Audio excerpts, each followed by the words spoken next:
And hello, everyone. 1 second. Let me just, there we go. Let me get that right out of the way. There we go. Hello and welcome, everyone, to another Limbus Company Daily. Now, it's just been a while since we saw each other. So, yeah, you know how this goes. Today, we are going to be studying two particular IDs, that of Gregor and that of Faust from the LCE, the Ego LCE. In this case, you know, he's using a Lobotomy Corporation one, but still, nonetheless. So I'd like to welcome you once again to my stream, whoever you are, wherever you're watching from, or whenever you are watching. Oh, and by the way, we are also going to be reading a book today as well, and this time it's a book that actually makes sense. It isn't poetry. That's right, we're going to be reading The Stranger by Albert Camus. Now, without any further ado, let us begin. Now, you just get my Cuba Libre here. Ooh. Ah.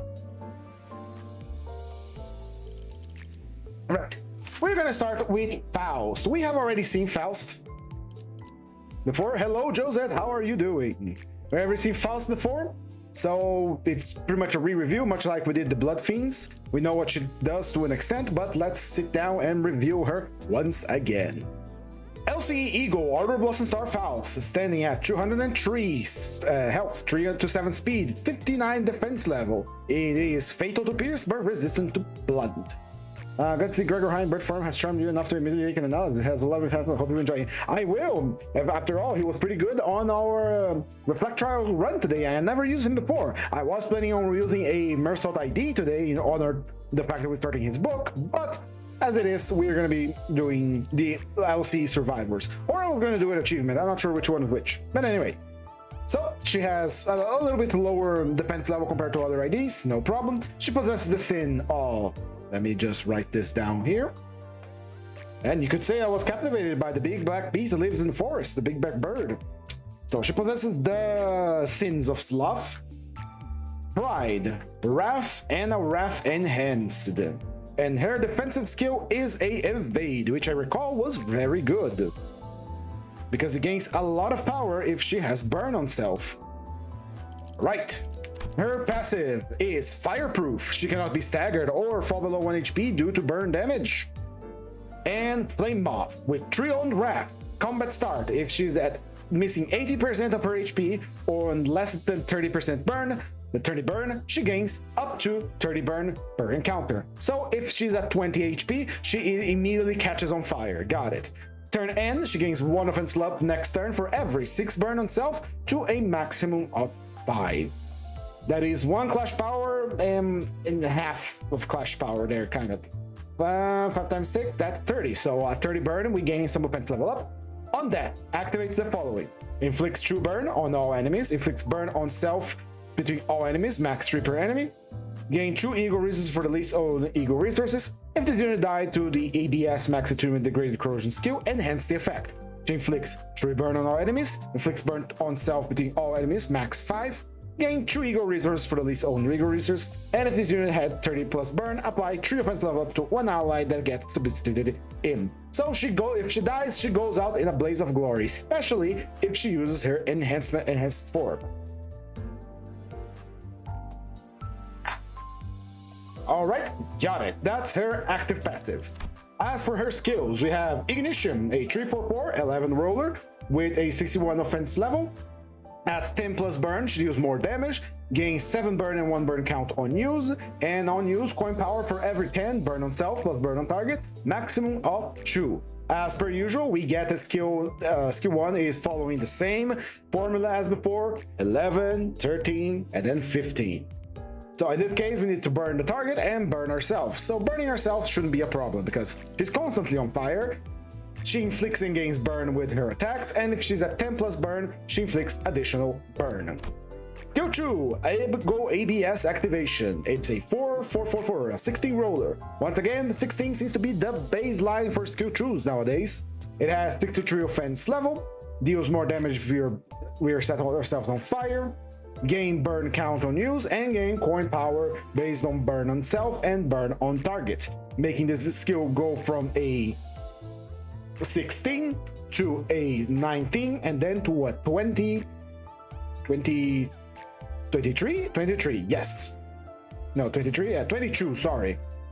Because it's like 1 coin power per coin, so we have 3 coins, 16, 19, and then 22. Seems to be like the same escalation. Same escalation as the other IDs as well, 16, 19, and then 22. Never understood the hate for the peer. People just hate to see their sinners die, I guess. People don't learn the lesson that Lobotomy Corporation and Library of Ruina try to hammer onto you. Some of your employees will die, but the main point is Dante can bring them back. I told you, I don't know if you were here when I told you the story, but back when I was playing Lobotomy Corporation, it's something I will get back to in the future. I literally learned the lesson like, okay, I get it. My employees are going to die. I'm going to try to save them, but eventually they are going to die. And so what I did is every team captain of every department had a unique name, and every other employee that wasn't a team captain was a bong bong. And every bong bong was named according to the what's it called, to the department they were in and the number which they were. Let me locate the screenshot to illustrate my point. Give it just a moment, as there's a lot of bong bong images in my project room folder. There it is, found it. Right, and where is it? There we go. Grease. Now look at this. Ta-da! This is my bong bong army. Look at how cute they are. If you notice, if you zoom in, I don't think you can zoom in right now, but I should be able to. Hold on. I'm gonna do this. I think it's gonna cover, yeah, it's gonna cover me. So let me move that all the way down. There we go. Now, if you zoom in, you see that my bong bongs are all named bong bongs, except for team captains. They are bong bongs. So I named them Bong Bong D1, for example, was the first bong bong of the disciplinary team. If I get a death notification saying that bong bong, let's say T4 died, I know that's the bong bong from the training department that just died. So I don't have to, you know, try to figure out who the hell just died. In any case, same thing here. If Faust dies, it is sad, but we can bring her back.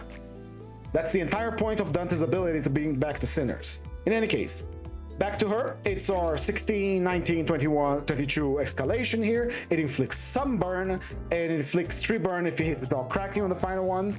If the target has 15 burn, or inflict true burn count on target. So if the target has a pretty high amount of burn, that's extra burn count on the target.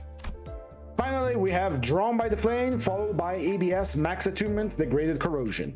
Drawn by the Flame is the skill tree with a 65 defense level, 5 base power, and 4 coin power with 3 coins, making it a 18 roller base.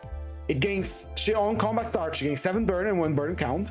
Before use, if she has 30 burn, she activates the Suicide Bomber instead. Deals 12.5 damage for every 5 burn on self to a maximum of 50%. Base power +1 for every 10 burn on self and burn on target to a maximum of 2. And if this unit is missing 30% HP, coin power +1 to a maximum of 2. So the closer we are to death, the more powerful this skill becomes. Got it. However, if you were too close to death, we are going to catch on fire and then explode. Got it. There is nothing really that is special about the base skill here, other than it rolls okay. It has a pretty good offense level here, but it doesn't matter. Now for the explosion. After using this skill, dies. It's a same roll as before, 5, 4, 4, 4, 4. If the HP drops to 1 while using the skill, maintains HP at 1 for the duration of the skill. Deals more damage based on burn on self. Gains more base power based on burn on self and burn on target. Coin power +1 for every 30% missing HP. And for the attack, she gains 1 attack weight for every 20 missing HP on self to a maximum of 4. It inflicts 4 burn, and the final hit deals more damage based on missing HP on self. Now, it's very sad that she dies to explode, but we have a countermeasure for that, which is the Ego that was released with the Buckyak of the regular checkup, which we shall be using, of course, because I have it. And finally, here at Bade, a 410 that gains coin power based on burn on self and eases the flame on herself by 10. So it's very important to control the flame, but I don't care. We are going to have her explode a few times because of the Ego. And since I'm on that subject, might as well look at the Ego on detail. Ardor Blossom Star on Faust. It is a 10/5/5, a 20 base roller with 3 attack and blunt damage and 62 offense level. Quite low.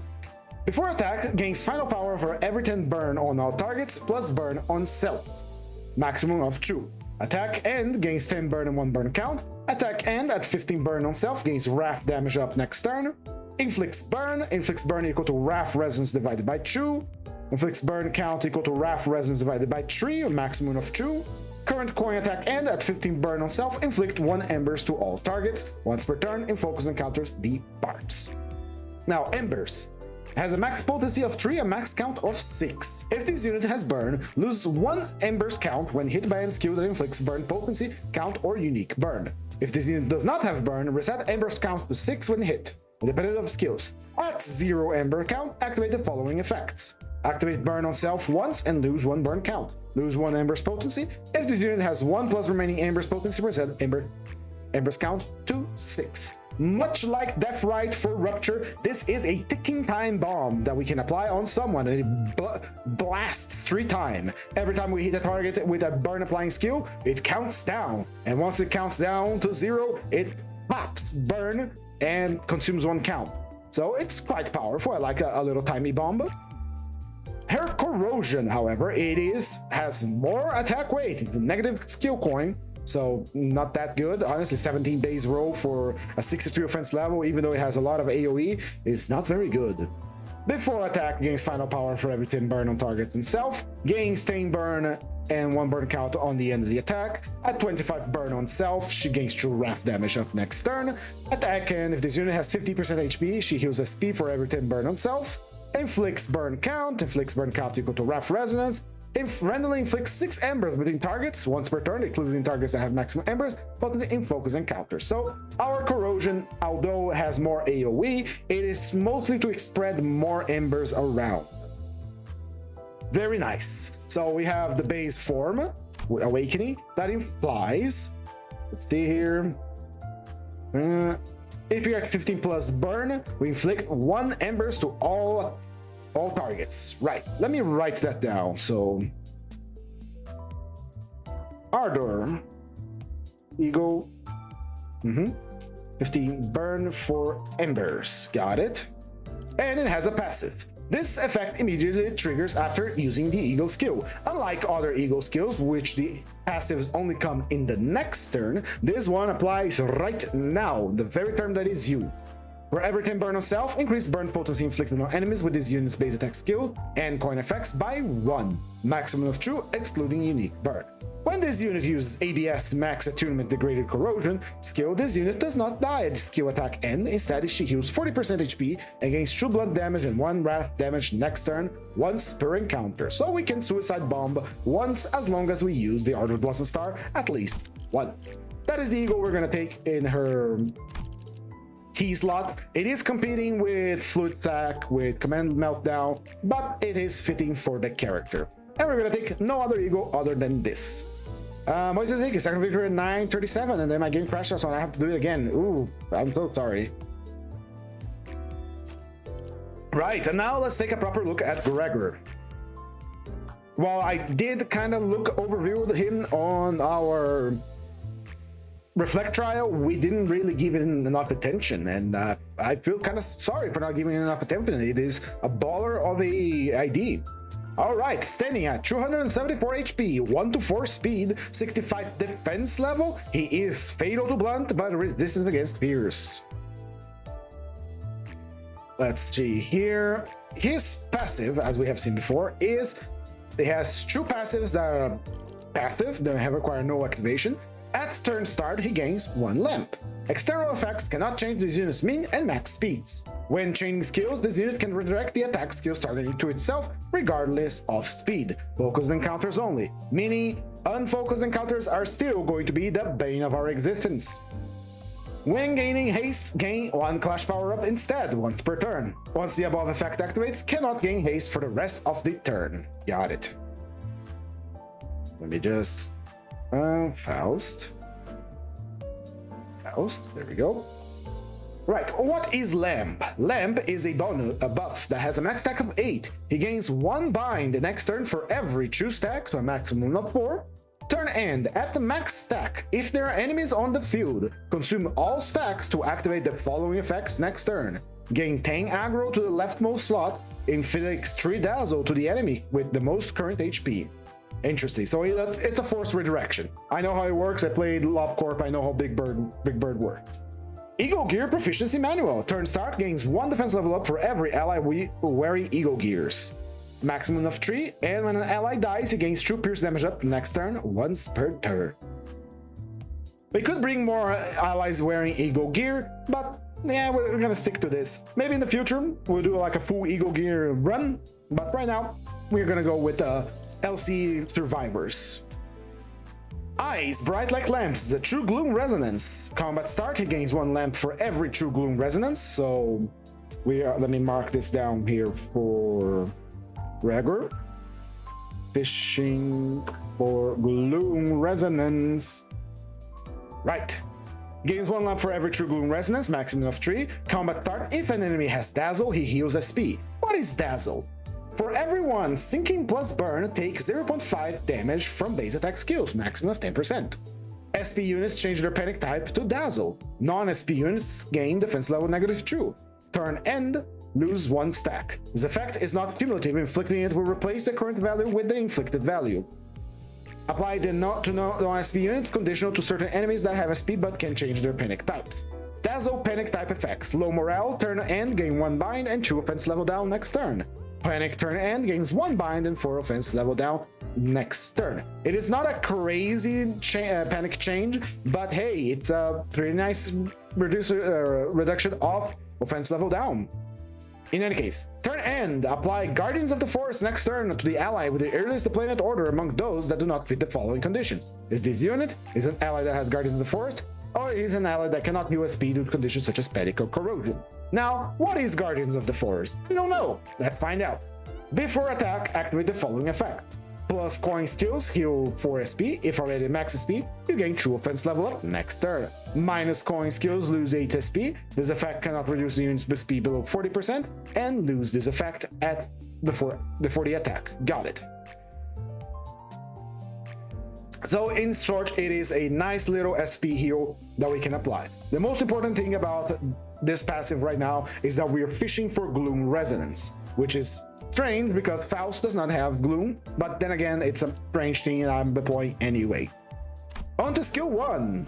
It is a Wrath skill with a 344 61 offense level. Once again, it's probably going to escalate the same as before. 344, 11 roller. If any of the following conditions are met, coin power +1. If the target is faster by 3 or more, if the unit speed is 1 or slower, or if the target has Dazzle.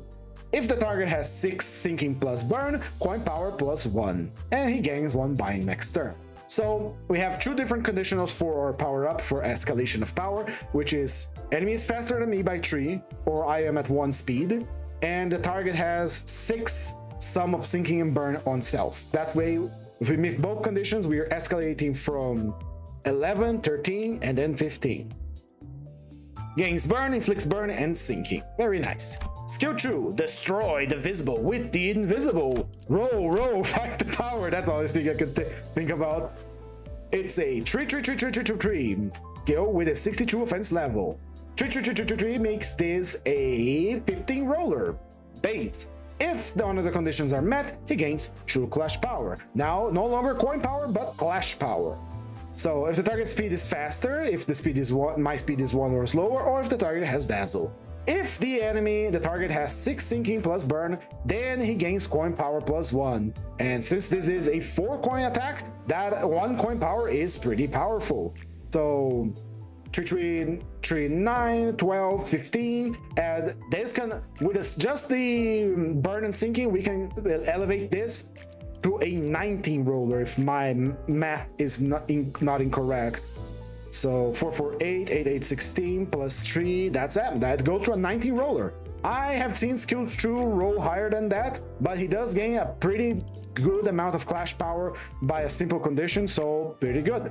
It inflicts sinking count, it inflicts burn count, and deals extra damage as blunt.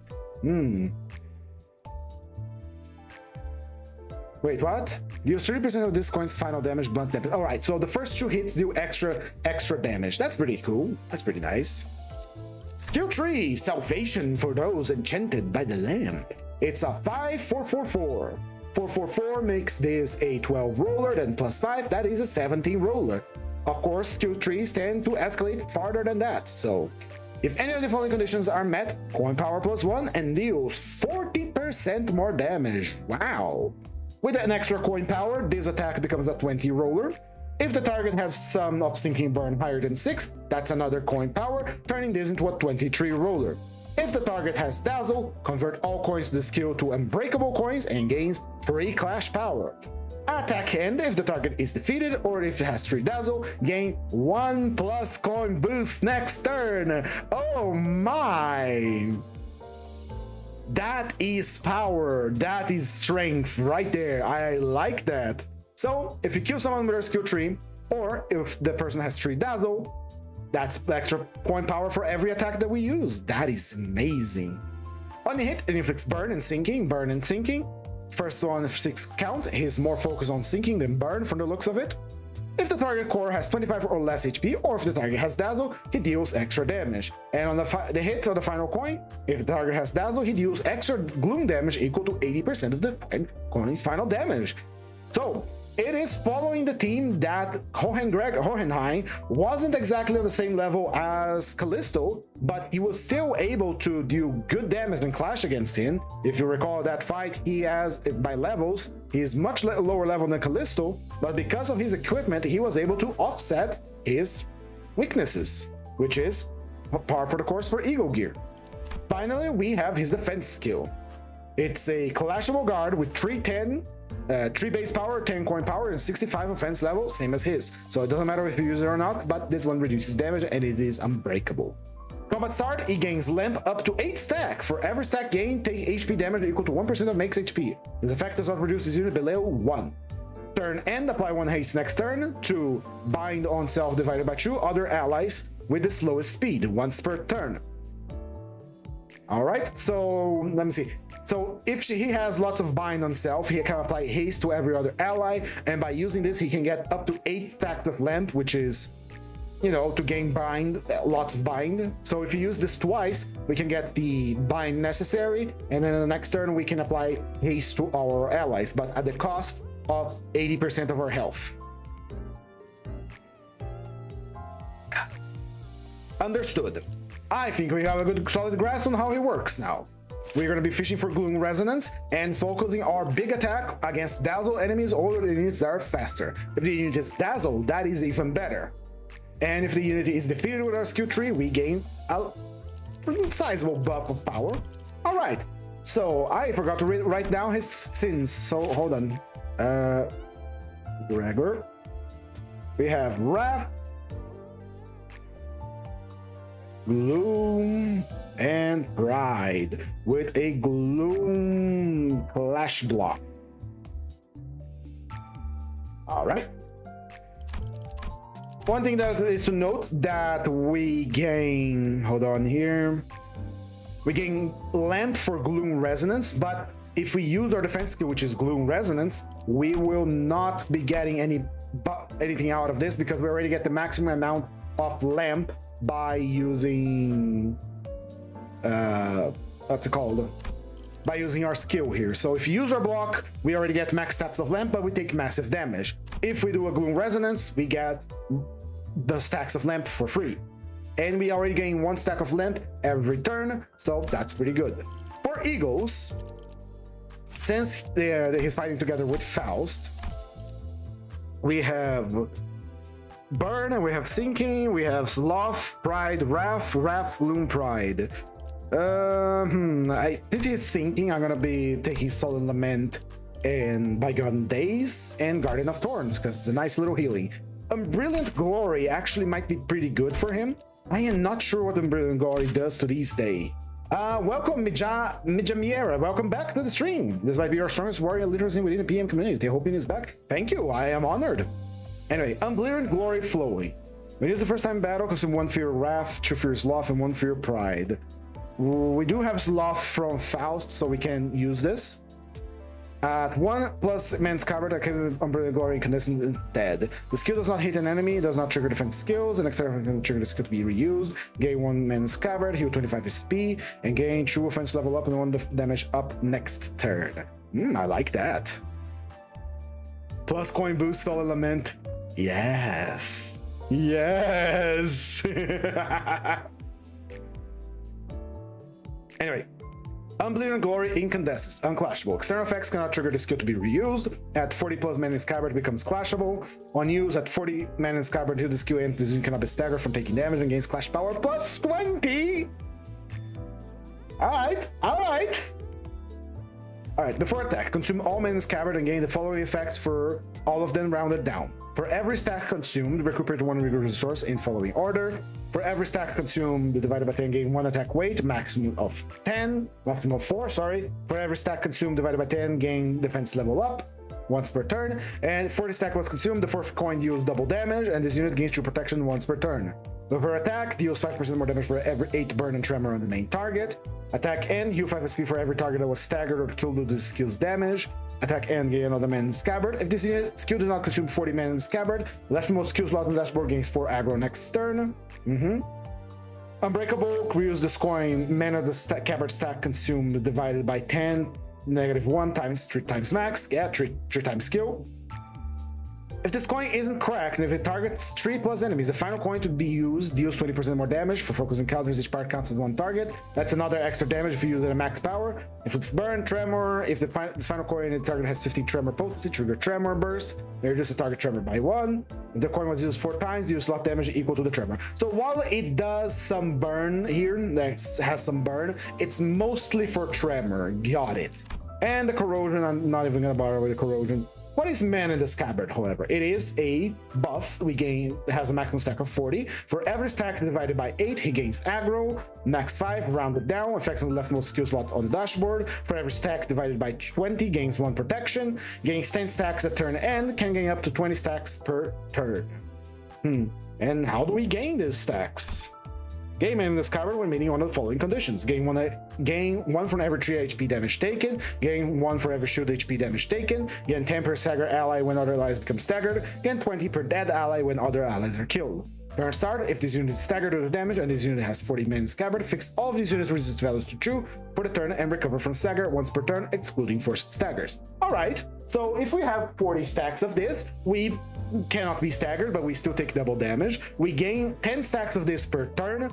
And every time we take damage or an ally gets staggered, we gain more stacks of this. You can gain up to 20. Got it. It's a pretty damn good ego as expected from something from the collab. Alright, that finishes our review from the 2 IDs of the LCE survivors. Now, let's see what the other sinners can do for us. We are a burn sinking team. Starting with Yisang. Yisang, how shall you help us? I do believe that the passive for Lobotomy Sullen Lament might come in handy here. It's 6 own blue, which we will generate by spades, I suppose, from Gregor. When ally hits with a skill, consume 2 sinking on the target to inflict them with 1 butterfly. I don't know what butterfly does, honestly. I think it does damage. I think I read this before, but I completely forgot what butterfly does. You know what? Yeah, we're just gonna take it. I'm not gonna read it. No, I'm gonna read it. That's one point of that. Unique sinking, base value 0, max value 50. The potency and count of this effect are called the living and the departed, respectively. When hit, the attacker heals the living divided by 4 SP, minimum of 1. When hit and this unit's SP is at less than 0, take sinking potency divided by 5, gloom damage for every value of the departed, max gloom damage 30, rounded down. Deals half damage to the targets without SP. Turn end, reset the departed of this effect to 0, then gain sinking equal to the living and convert the living into the departed. Wait, this departed on the effect to 0, then gain sinking equal to the living and convert the living into the departed. No external effects can raise the amount of butterfly inflict additional sinking. I guess I understand. It kind of flips between one and the other. Oh, let's take him. We are a sinking team and a burn team, so we might as well. As for Dawn sinking, Dawn has 4 sinking support, but she has some burn support here. Ally with a fast speed on clash win against enemies with burn. Unique burn, gain 1 haste next turn. Each target has 20 players burn potency, gains 1 additional haste. Yep, that makes Faust faster. We could also take the Hastial Pack Way branch for the defense level down, which is extra damage. But we do not generate gluttony, so we can't activate this naturally. So, Think Association is section it is. For Ryoshu, Ryoshu has the Tremor Sinking Ting here. When a Sloth Resonance, it allows, Sinking Ting to Tremor Burst. When an ally with a fast speed hits an enemy using a skill that inflicts Sinking Potency, counter unique Sinking, inflicts true Tremor, trigger Tremor Burst. But Gregor is the only one that applies Sinking, and Gregor is a slow fat ass, so we cannot benefit from that. What else? We have the Liu Association, which... When an ally with a slow speed defeats an enemy that has burn, inflict true burn to true random enemies. If focus encounter, inflict true random parts. I think this is a no-brainer, as Gregor is going to be slow and he's going to do lots of damage. He is going to spread the burn around. Nice. Merso, how can you support a sinking team? A sinking burn team? We could take the middle little brother, but we don't have the ego resource to generate his passive that heals 10 SP.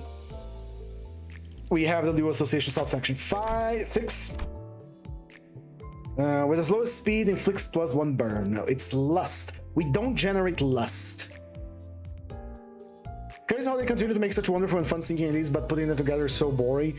Kinda, yeah. Merso's kinda wish Dawn had some more sinking focus ID that actually did well in sinking team. Merso is in desperate need for sinking ID in general. I think there is lore reasons by certain certain characters not having certain types of ID. Like Ryoshu, Merso, and Dawn don't have a lot of thinking in general.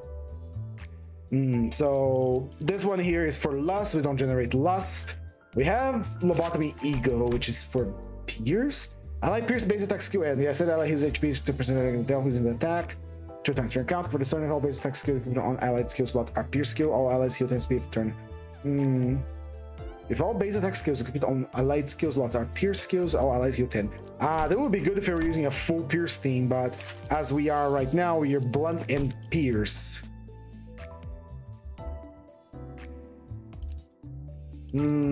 Sinking. The Ring Fovist.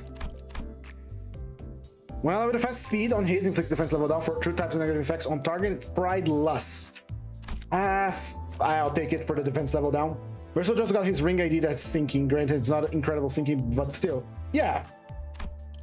It's mostly bleed. Like most of the duo stats aren't going to be excellent at both of their stats. They're going to be good at one, and the other one is just a bonus, so you can put them on the mirror dungeon with true effect together, For Honglu. Honglu is also the one that doesn't have any great sinking IDs. He has the Arcor pack, and that's it. Let's check Liu Association real quick. One ally with the most SP inflicts +1 burn count with effects of their attacks, kill coins. That's pretty easy to get, pretty easy to use. Let's go with that. Heathcliff has Wild Hunt. Wild Hunt support us by dealing more damage to enemies with sinking. Well, enemies with low SP. So we're gonna take that because it's good. Anything else? No. So it's gonna be that.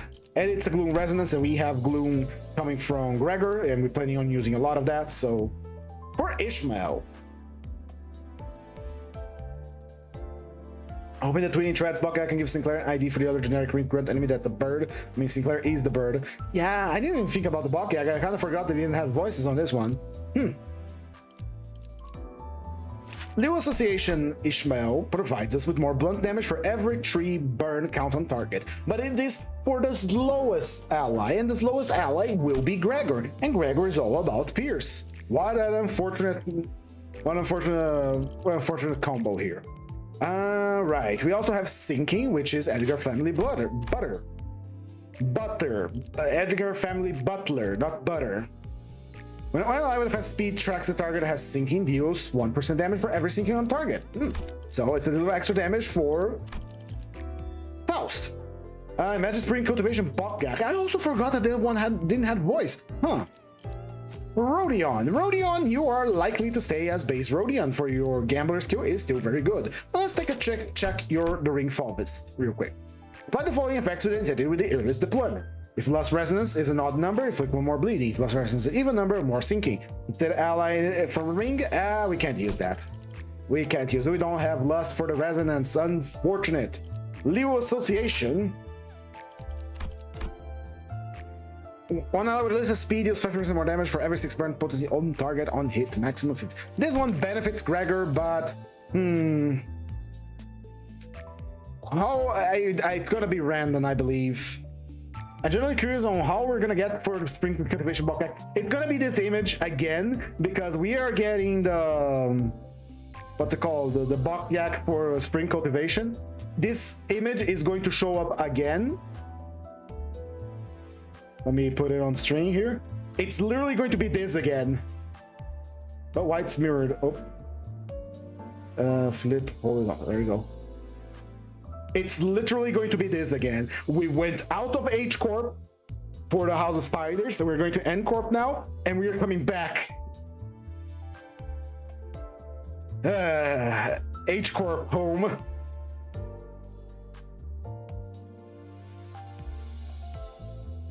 Right, where were we? Sinking. Sinking or burn. Sinking or burn. Sinking or burn. I think we're taking burn, but that's 15% more pierce damage for ally for every 6 burn potency on target. And it's the ally with the most SP, but if both allies have the most SP, it's going to be a random extra damage that sometimes will appear, sometimes it won't. Let's check Sinclair. How can Sinclair help a sinking team or a burn team? He has the extra at the thumb Todata, which is for bullet. He has the one who has shell grip, which, if I recall correctly, is more blunt damage.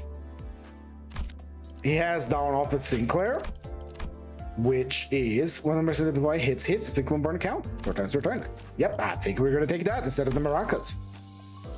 Mercel Heisho and some other character, another Night Drifter ID, or maybe Shuipan if he doesn't want to do that. At least what I'm hoping for. I think it. It's going to be Heishos. It's probably going to be Heishos. Let's be honest with each other here.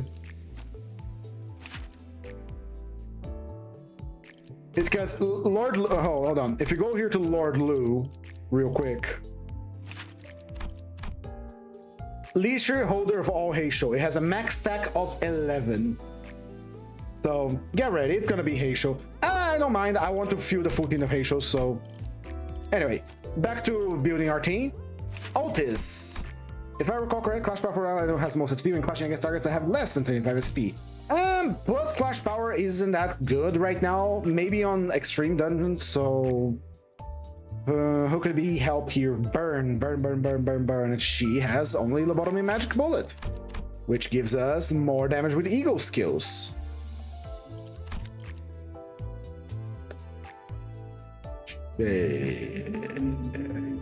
Poise, a burn or sinking. We have this one for protection and this one for killing things. I think I'm gonna take Blaze Ninja Salsu, which I learned how to like this one because it's extra damage against enemies that are low health, so you can guarantee kills a little bit easier. Hold on. Who is missing a Heisho ID? Just Merso and Ishmael. Yep. No, but yeah, we need 11. The point I'm doing here is that, hold on. Back to Lord of Hongi one, you're gonna notice that Leash Holder of all Heishos cap at 11. We don't have enough yet, so it's going to be Ishmael and it's going to be Merso that are missing. Much like how we got Ryoshu, we have both the Drifting Blade and the Heisho Ryoshu. Never trained an ID before. Is there something stopping from training an ID? What do you mean training an ID? I mean like doing the mini game for the ID? Maybe in the future.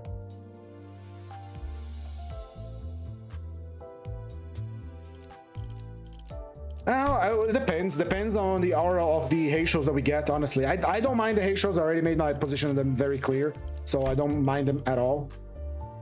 Anyway, that's our team. Let's take a review here. It's already been 40 minutes. Yisang is providing us with Butterfly. Dawn is providing us with haste and extra haste.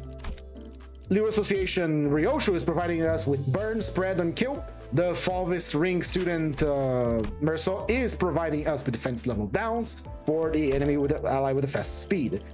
Honglu is providing us with additional burn count. Wild Hunt Heathcliff and Edgar Butler, Family Butler Ishmael is providing us with extra damage against enemies with thinking on low HP. Liu Association Rodion is giving us more pierce damage at random for Gregor. Dawn Office Fixer Sinclair is providing us with additional burn count. And Blade Lineage Salsu Otis is providing us with more damage on enemies with low health, pretty much guaranteeing a kill. Now, with that said, let's deploy proper and let's get going. So, as per usual, we are going to be taking we are going to be taking Favor the Nebulae to ensure that we can actually keep clashing instead of losing because of levels, because that's the gayest shit ever. We're gonna take nothing else. As for our starting gifts, as much as one of is sinking, I think we're more geared towards burn. Yeah, we're benefiting more for taking burn, honestly. So we're gonna be taking Helfterfly's Dream. As QR starting gifts, we are going to be taking the Lobotomy Pack. We are going to be taking the Zippo Lighter for Ego Resource Generation. And there was something else I wanted to take here. What was it? What is this? There was something else I wanted to take here and I completely forgot. Not rags.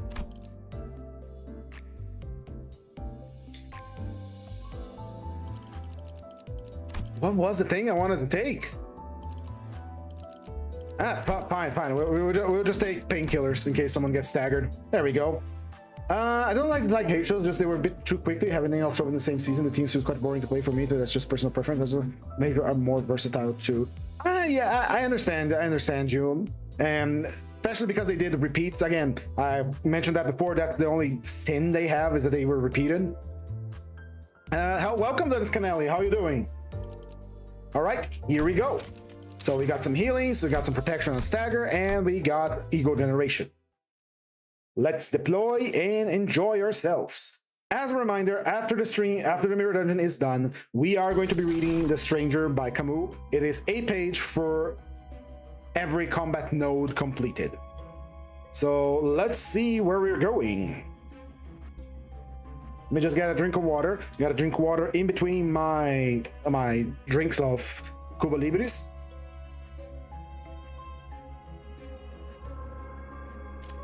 There's a tier 3 burn gift right here, so we're gonna go there. Not much choice but to go here. Our deployment order is going to be Gregor first, followed by Faust. Nothing much fancy here. I don't get why they couldn't make Gregor or Rodion a sea adept. I don't get why they couldn't make every single unique sinner a different adept branch, honestly. He's supposed to be the Lord of all Heisho, right? But again, Limbus has never been a perfect thing, and again, we are at the mercy of the decisions of our lovely director, so it is what it is.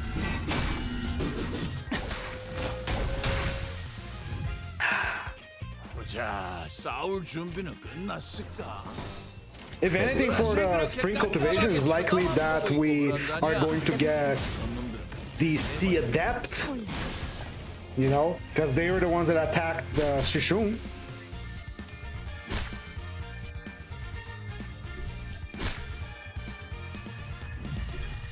Low ass.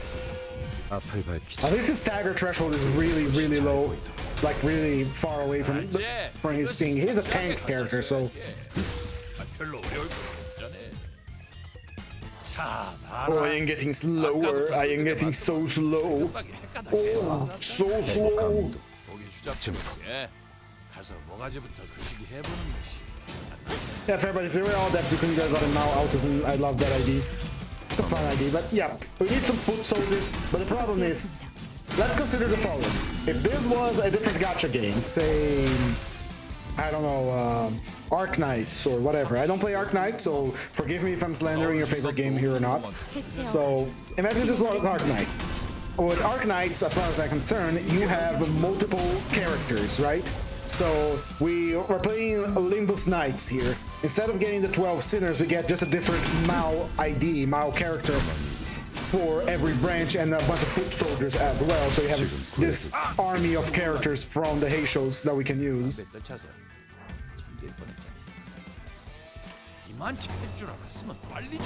Because Limbus has a limited cast of characters, when we have to bring down the what they call it, when they have to bring down the foot soldier characters, it is taking a lot for. Did Faust just explode? Did Faust just explode in the first? Hold on, Faust, you weren't supposed to explode this early, girl. I didn't pay attention. God, they're just gonna make a T-branch adaptation and Wade branch adaptation Mersault because they're both cheap. How exciting. Maybe. So anyway, the point I'm trying to make is because whenever we have to release a foot soldier, because of the limited cast we have, it's going to take up a slot that could have been gone for something else, you know. So our cast is better off getting stronger character rather than getting like run-of-the-mill characters, unless that faction has like one elite character and a few, like, you know, garbage units, like the Rose Spanner Workshop. Rose Spanner Workshop has only a triple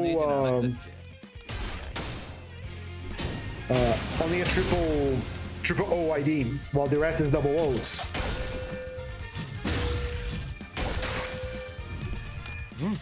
I don't mind the C, but he did a poor job of starting a season. I really love C. Greg personally. He's fun, he's nice. I like him too. He has that decoy at the end that he uses a shit ton of damage on it. That's pretty fun.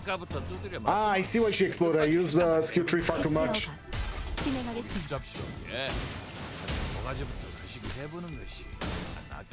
Oh, she's ready to blow up.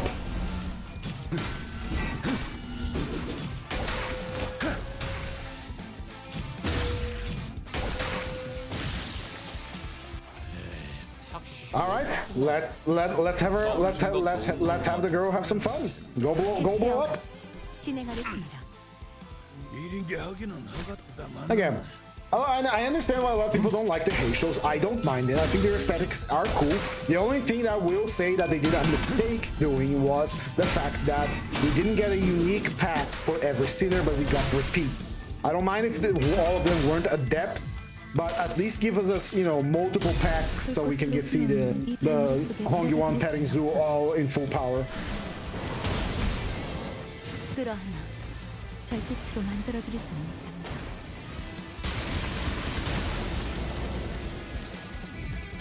How lovely.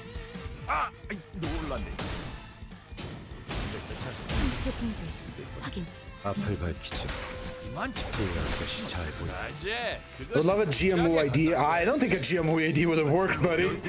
Sorry, but I don't think that would work. But then again, we did get several characters that had died, but GMO is still alive out there. Alright. Explode! Right, this Faust generates her own ego resources. We are going to keep using it at the start of every fight so she doesn't accidentally blow herself up. Yeah, it could be based on her first phase, but I don't know. I have the feeling that it wouldn't work, especially since I know she's a very important character. It's exactly for that reason I don't think it's going to work. She is an incredibly influential and important character in the setting of the city. So if you see the hierarchy of H-Corp walking around, it's going to raise some questions and attract some unwanted attention. Sure, we did get several characters that are also incredibly important, but not important as the CEO of one of the wings. You know what I mean? Even though if Shishun got replaced her, but still, same deal. At the same time, we did get other important characters as well, so I don't see why we couldn't get it. I just don't think it is. I don't know.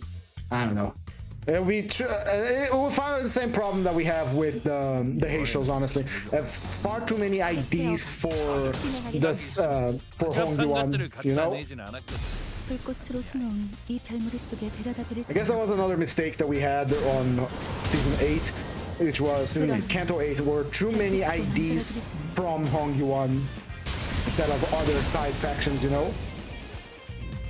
But for how much the fund showed up or Canto 8, we only got 2 IDs out of it. And this is where double O IDs would come in clutch, you know? Because let's say we want to make the thumb shine a little bit more. We... What's it called? We release the... What's it... Fuck. I'm stumbling over my own words. 1 second. We release the thumb salt, right? And then we release Tumble Sinclair, and then we release like 3 other 00 IDs, 3 or 4 other 00 IDs from the thumb as normal soldiers. Again, 00 IDs should not be mainline fighters, in my opinion. They should be support units. They should have give bonuses to their team captain. Their passives should help other characters that use ammo and stuff like that. And their bench passives should be better than the triple O IDs because they are mainline fighters. But because our director does not like when someone pulls a double O ID because it feels bad, you didn't roll for the shiny 3-star ID, we don't get as many double O's ID. And that's why everything is a triple O ID. And that leads to another problem. Another problem that we need to pay good attention for. Limbus Company is a gacha game. We must never forget that. The goal of Limbus Company is to make money. It's to amass fame and wealth. Word of our own director. By making that there are less 00 IDs and IDs that should have been 00 IDs, it increases the amount of grind necessary to acquire every single ID or AID in particular. Because 00 IDs cost less shards, while 000 IDs cost 400. So you are, by strategy, incentivized to grind more or shell out some money to get all the new ID. And because they're sometimes it's literally a 00 in disguise of a 000, you don't know if that one is good or not.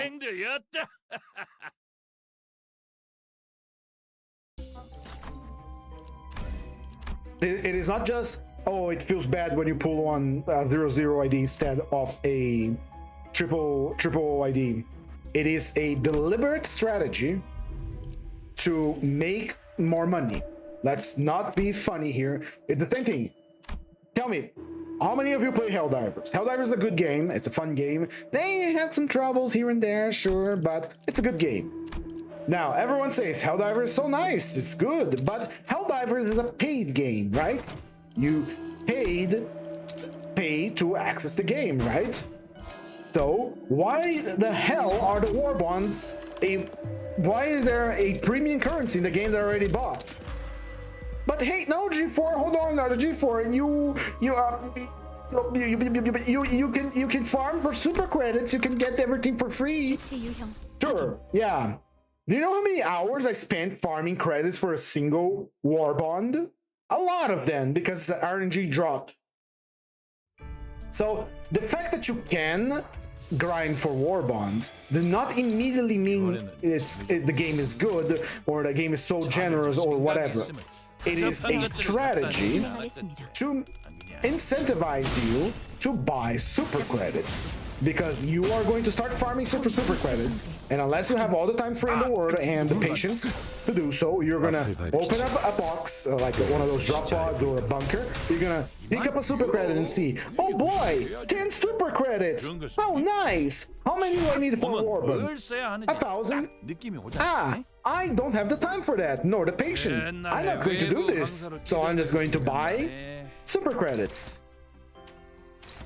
Sure, someone like me, which is Brazilian and very patient, I will grind it because I will not pay more money for a game I already paid for. But having the option is nice for free-to-play players. It keeps the concurrent players population constant because there are people like me who are going to be grinding it, aside from people that are actively playing the game.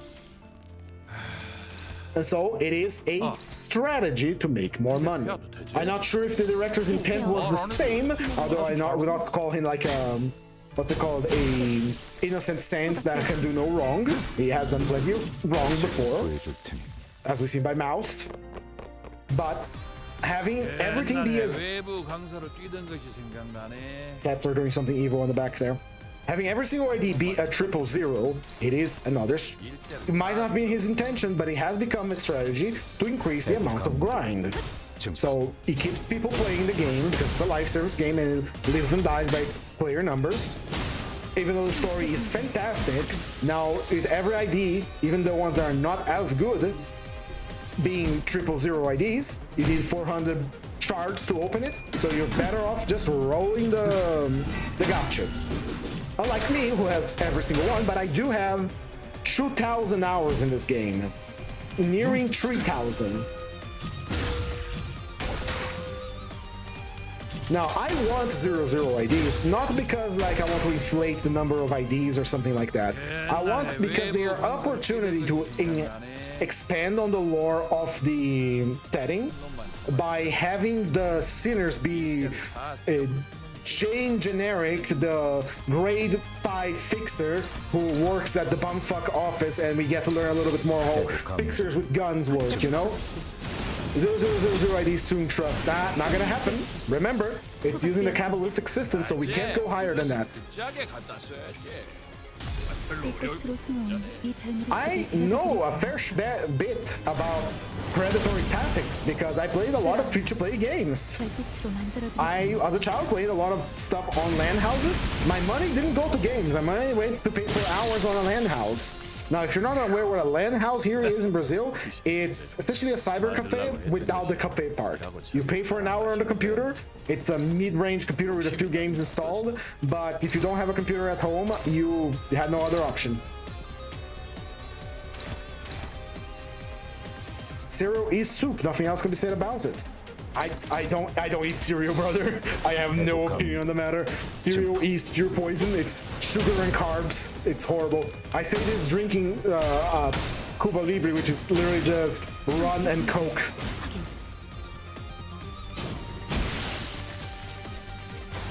Haha! No!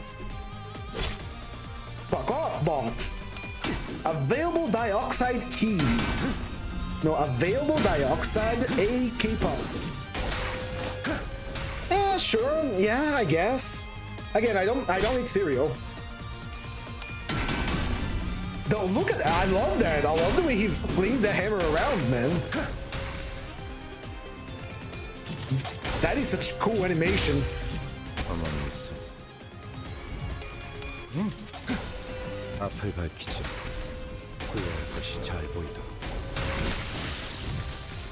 Very nice. Did Faust already use her ego? Yeah, she did. She can blow up anytime now. Faust is ready to blow up.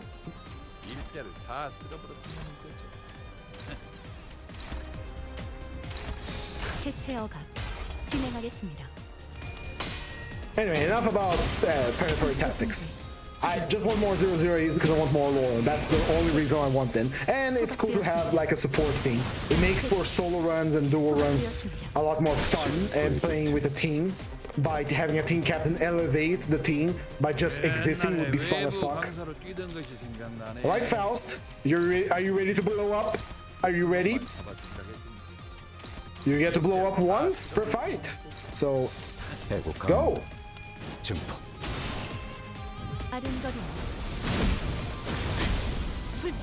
What do you put in soup? You put vegetables in soup. You put meat into soup.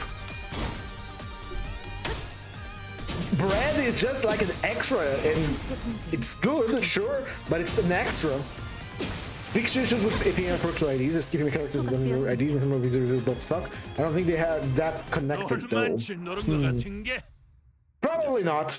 Again, Project Moon is not a, what would you, I wouldn't say it's not a professional. They are, you know, a proper, you know, thing, but I wouldn't say they are professionals in the ways of modern exploitive tactics for making money. As the director said many times, he's doing this because he wants to achieve his goal of his game. And I respect that. Why did I choose that? I'm gonna curriculum vitae. Am I stupid? All right, let's see here. Special contract. I'm not gonna ignore a special contract. Absolutely no excuse for no Hindley ID guarantee. What the hell was that? Yeah. But then again, if we are gonna get like cry about every ID, every character that appears needs an ID, I think we're going about it the wrong way. We just have to accept that sometimes some characters will get IDs, others won't. And that's perfectly fine in the Kanto. Some would argue that we shouldn't get characters from the story, but rather just, you know, side stuff, but that's stupid. I heard people say that, mind you. I can spam this every time, she generates the resources for it. I think I've seen some good art of like Rogia as Hindley, and would fit her. Which is one of the books we're gonna read on stream as well, is Crime and Punishment. Crime and Punishment is really, really fucking good, man. Yeah, that is a very good class in Mijami era. What the hell is the promised Arcourt Gregor?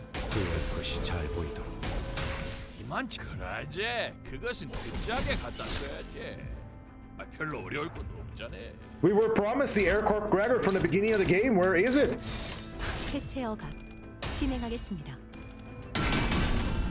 I don't know who could get the Hindley ID. Hindley ID, Moisés, would be Rodia. She would fit perfectly on it.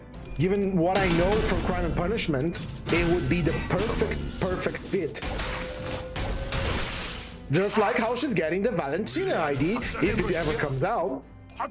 I know there's even art for it. I checked look, I'm a day 2 player. I'm not a day 1 player simply because I couldn't get the game to download fast enough to play on day 1. My internet was kind of shit back then. So I know what you're talking about. I saw that art too. Where is it?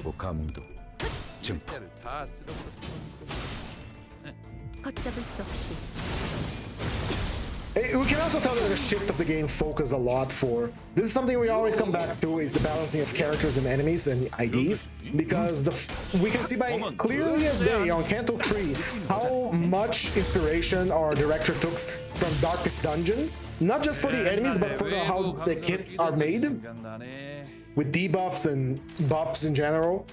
That's why I still love the Kurokomo clan, not just katanas, but largely katanas.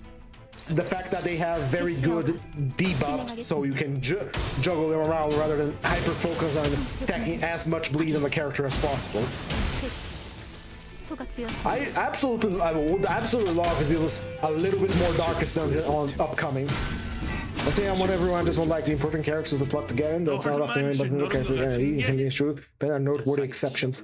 I'd say that Hindley is an important character as far as I remember from a little bit of an open Wuthering Heights, the book.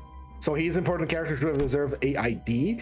I don't know much about Shupan, but Shupan, whatever his name is, kind of stole the show with his charisma, you know? He was very charismatic in a deranged way. Not charisma like he's like a smooth talker that... Oh god, these guys. Oh shit. Hold on. I'm gonna bust them.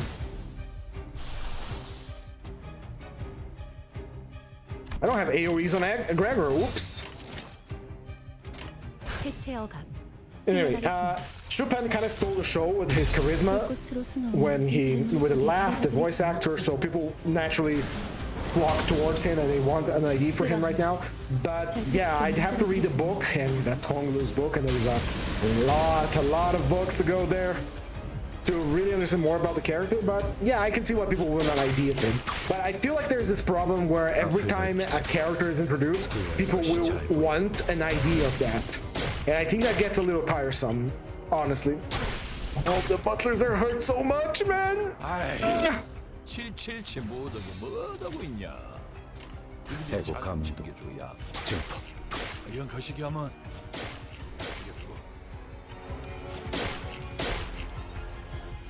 Inflate count!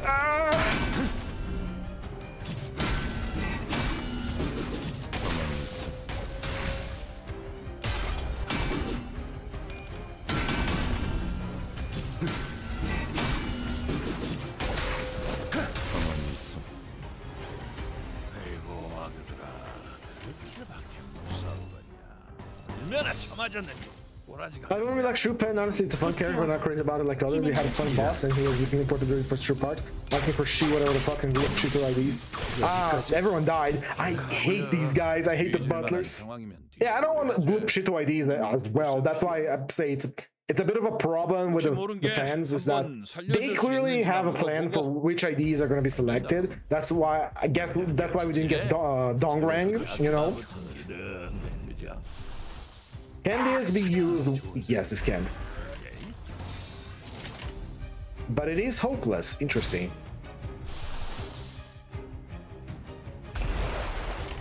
I don't want Gloop Shito IDs as well, but the director clearly has a plan for which IDs are going to be released, but people will see a character in the story and they will want that ID, that character as an ID, because, oh, it's so cool, and the director has a different plan.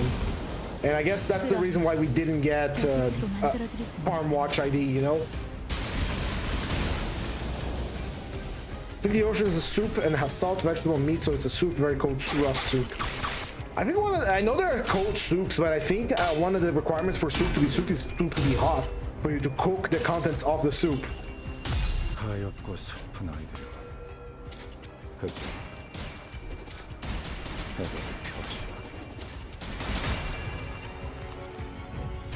Weak. But mostly to deal AoE, so we have to worry less about how many enemies are going to be attacking us. Faust, do it again.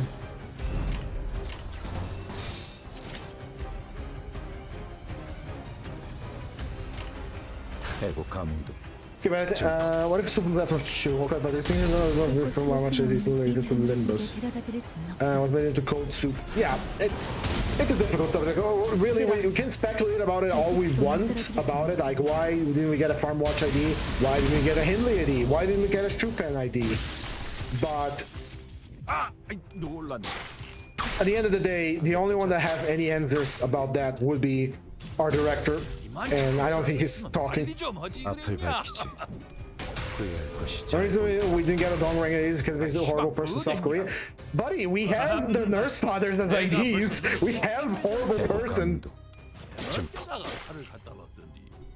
I was in a Discord server for the tabletop for Project Moon, and people were saying like, oh, the apprentices were redeemable and how Kira didn't deserve to get punched in the face by Alan. And it's very funny how they collectively forgot. They collectively forgot that Kira, I won't say murdered, but it falls under the definition of murder, several LCE employees before her capture. This is a rough fight, holy shit. I hate these guys so much. I know one reason why we didn't get along. 혹시 모르는 게 한번 살려줄 수 있는지나 물어보고 안 된다 그러면 단념해야죠. 느껴지지? Farm watches, if I recall correctly, are literally just the guys that work for, you know, the owner of the land and take whatever you have. But then again, I don't know much about, even though I read the Yi-Sang book, I don't know much about South Korea in general.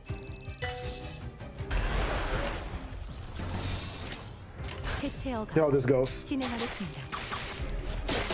Now, please illuminate me. Who the hell is the Farm Watch that is thing is based off? Jesus Christ, this guy hit so hard. This is a very bad fight. Are we all weak to Slash? 살려줄 수 있는지나 물어보고 안 된다 그러면 단념해야죠. No, it's normal to Slash. And so is he. Why did these guys hit so bloody hard?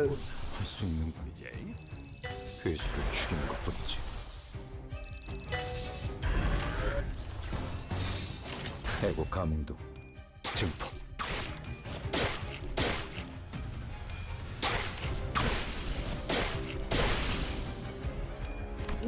Nice, man. Stop hitting so bloody hard. That's fair knowledge. Tell me about the Farm Watch. I don't know anything about the Farm Watch. I thought the Farm Watch was based on the whole idea of the farmers for NY and some other texts, assorted texts. 딱 사냥하기 좋아서 이제 해체 억압 진행하겠습니다. You know what? I'll get to look that up while the animation is playing. Hold on. 몇 번이고 함께 타오르는 거야.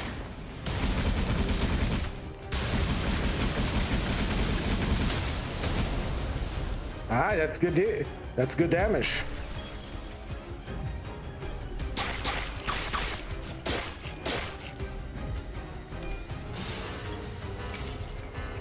그 믿음은 헛된 바람일 뿐이지 않나. 내려만 그저 흠잡. Alright, hold on. Based on landlord character from the Korean stage play The Cow by Yu Chingjing. 아까부터 두드려 맞더만. 급하게 헷갈나게 해보는 것 같다. Yu Chingjing, hold on. Yu Chingjing. 가서 뭐가 South Korean playwright and theater director Life Yu Chingjing. Was he a part of the six? You know, the six poets? 해체 억압 진행하겠습니다. 앞을 밝히자. 후회할 것이 잘 보여. 아, 이제 그것은 진지하게 갖다 써야지. 아, 별로 어려울 거 없잖아. The writing plays inspired Dong and Sandra. This is 아까부터 unfortunately a Reddit post, so let me check it out here. 보기 If anyone was attempted to read Yon Chingjing's work in English, that would have been disheartening to find that there are no copies of the tree played by Yon Chingjing currently being sold anywhere. This will check triple because it is right. Dongwang's character taken for the cow seems to be a combination of Guk Seo, the father who adores his prized cow, Gay Dong, the youngest son who wants to sell the cow off in order to make it to Manchuria and make more money there, and the landowner's agent, known in Korea as Farm Watch, will take the cow to pay off the farm's debts. The Farm Watch has a line in the play earlier about how the farmer can bear their child dying but cannot bear their crops die, and it feels reminiscent of how Dong can accept their loss and cow. It's just an analysis for someone to fucking Reddit of all places, but and how is the stagger going on here? Let me focus on the combat for a little bit. House is slow and she's getting attacked by characters that are faster than her. I kind of want to use Era here, because I hate fighting the goddamn butlers. And she is going to die because she's clashing against several characters, and we can't redirect any of them because she will get staggered from the one-sided attack that I can't do anything here.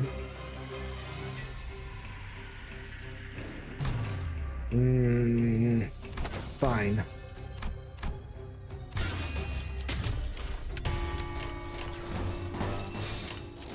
해체 억압 진행하겠습니다. Oh, it's Farm Watch, and Dongwon himself is a Korean who supported Japanese imperialism during the 1940s. Wait, I thought Era prevented staggering. Was I wrong?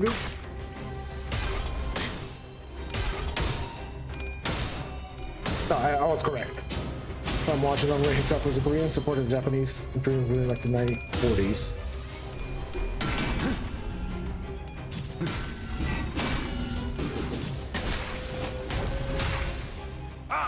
놀랐네. 담배 쳤어. I'll just believe you without looking too much further into it, honestly, because after reading Yisang's book, my brain is kind of like melting because it was an interesting book, and I'm not a big fan of poetry, so I'm just gonna believe you. And really, I never felt the need for having the Farm Watch ID.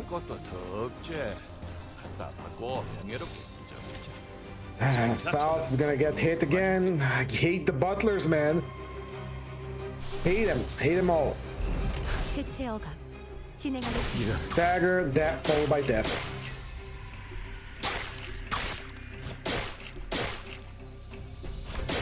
원래 말이야. 뒤질만. This fight is a pain in the ass. Why are the butlers so goddamn strong? I mean, technically in the lore they are like the equivalent of grade 1 fixers, and it kind of shows because they have really strong kids, and they are really fast. 딱 사냥하기 좋은 상태야. 이제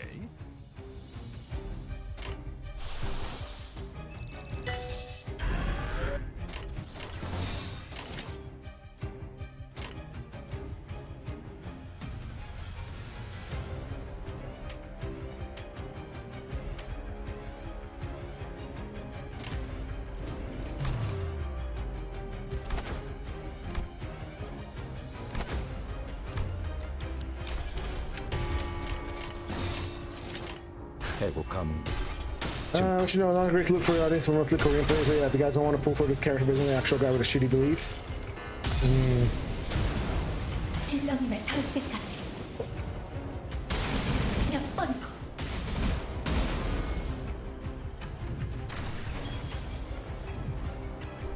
I suppose. I mean, there's not a lot of characters. Only Yiseng is really, I think, based on a real person rather than a character of a book, you know? 잘 보인다.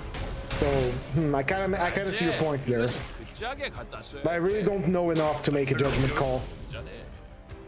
아이, 777 뭐하고 있냐? 공기가 자주 챙길 거야. 이건 거시기 하면 죽여버리고.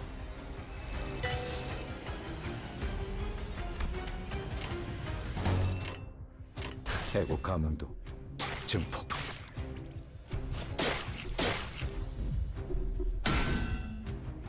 I'm trying to find out. Do you know the name of the guy? Dongrang. It's not Dongrang, right? Who is he based on? What's the name of the guy? 편의점. Because now I want to know. 그저 편의점.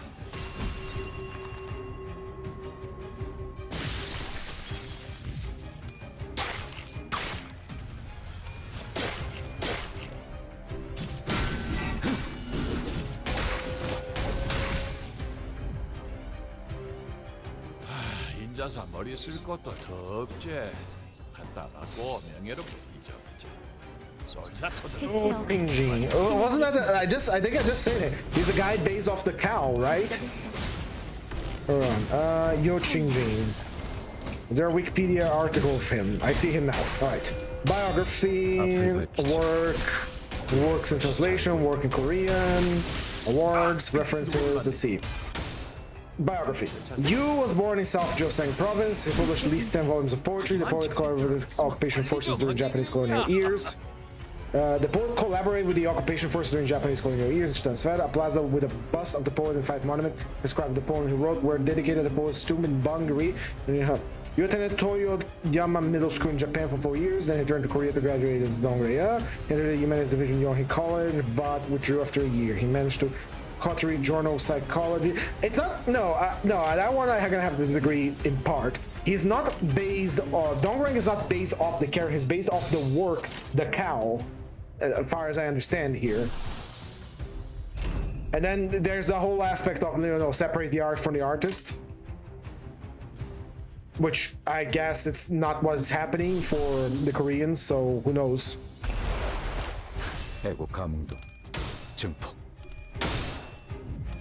Because we gotta look at the biography of every author that has ever written something. We wouldn't have any literature nowadays because there's a thing called Zeitgeist. It's a German word, a very fancy word, and sounds like something else, honestly.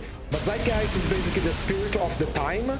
And at the time, this author was living in a occupation during of Japan, and that was his reality, simple as. Why did these guys hit so hard?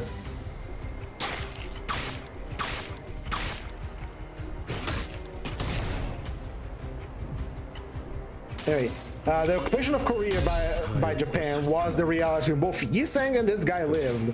Whatever he agreed to it or not, it was, his time. And if he lived in a different era, he might have done something different, decided something else. It's really difficult to judge the people of yesterday for not having the same values of the people of today because we have the benefit of hindsight. 다 팍하고 터진 것이 제법 보는 맛이 있단께. 나머지도 싸게 터뜨려야 쓰겠지. Oh boy, here comes this unavoidable stagger. I hate these guys. It's going to be a stagger and a kill. I fucking despise them so much. I despise unfocused encounters so goddamn much.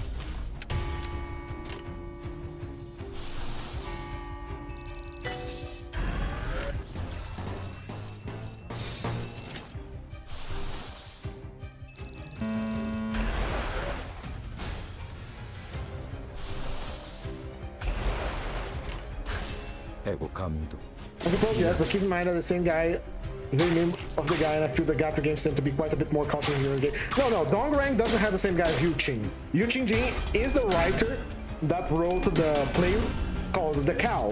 Dongrang was a character from The Cow. He was not Yu Qing Jing. Well, Yiseng is Yiseng, the author and the character from the other books and the poems.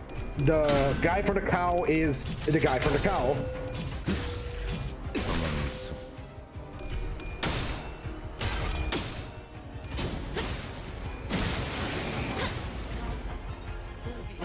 True Dante powers in this fight. I hate these guys so goddamn much. 빌런임에 닿을 때까지 몇 번이고 함께 타오르는 거야.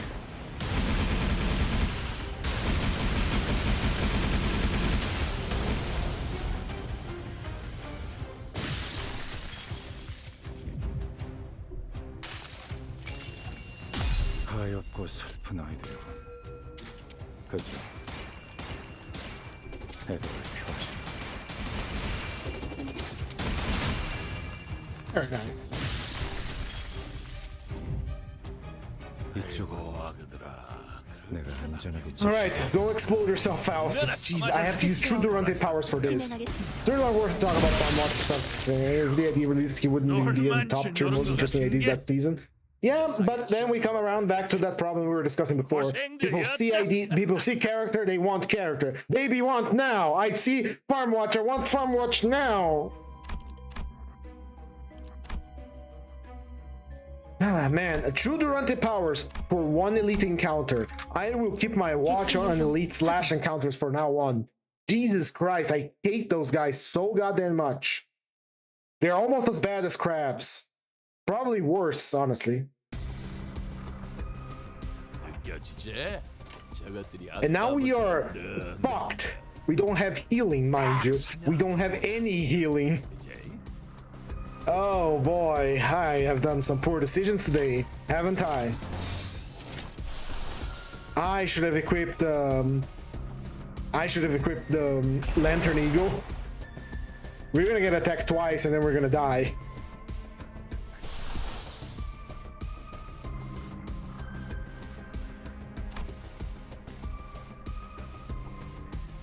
The situation is worsening, my friends.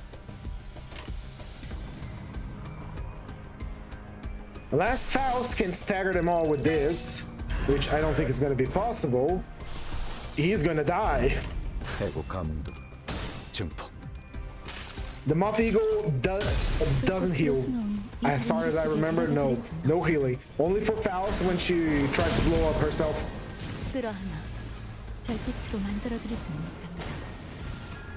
And we are far away from the shop for healings.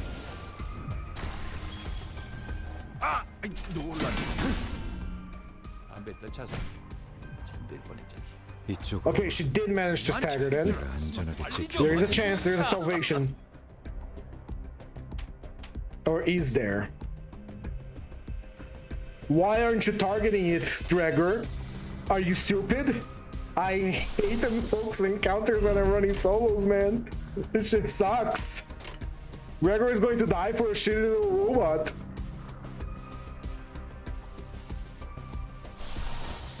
Ah man, oh man, oh man, oh man. What is the passive for his base eagle again? Protection. Okay, so there is some healing. There is some chance here, but I don't think it's gonna matter, but we're gonna try anyway. And death. No, okay, he's alive. He's alive. He's alive! It's Gregor anyway. You know, I know I'm supposed to accept it. I said at the beginning I'm supposed to accept the death of my sinners, but that is when I'm like deploying the full sinners. Right now I only have 2 of them to use.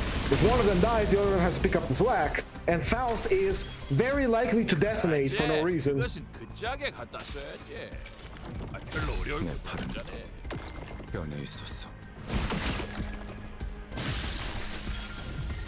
Alright, some healing has been done. Thank you. There we go. The base eagle for Gregor coming in clutch to save him. That's pretty nice. I haven't been updating the amount of combat nodes we have completed, and that is my bad.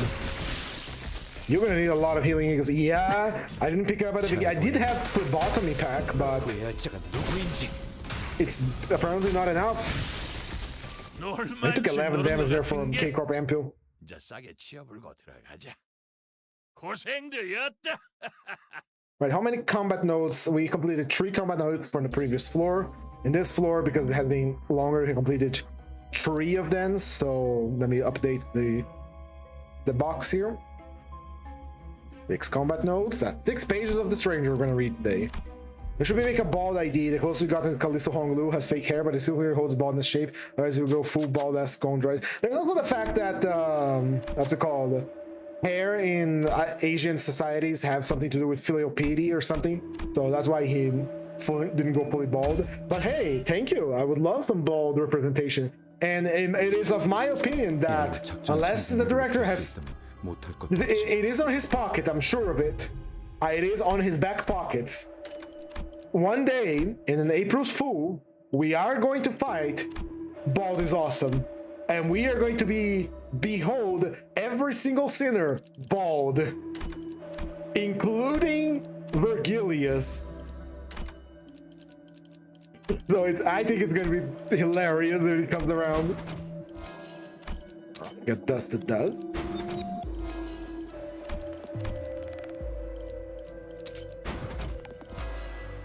Alright, we have Butterfly, Dust to Dust, Ashes to Ashes, a Sinking Gift, Rupture, Free Rupture, and this thing which is free sinking as well.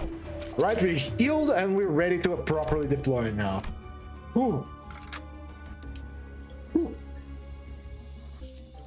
Yeah, they could just do that. Dante loses the flames on his head when they fight the abnormality. Jesus Christ, what the fuck is up with you? Why are you so large? 이번에는 재미 좀. Why are you so large, brother? Oh, fuck me. He deals blunt damage and we are weak to blunt. 괴수를 죽이는 것뿐이지. Yeah, every row. 뒤질 만한 상황이면 뒤져버려야지. 할 수 없이야. If he attacks Faust, Faust can evade all of that. 한번 Hopefully, maybe. 살려줄 수 있는지나 물어보고 안 된다 그러면 안녕해야지. And he's really fixated on attacking Gregor, I see. 재미 좀 내지 않는다. Hold on. 생각이 있으면 허접한 것들을 갖다 내지. No one goes first.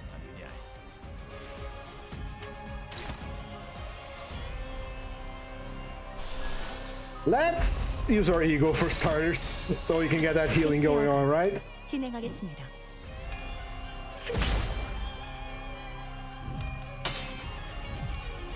It's been an age since I fought this creature. 변해 있었어.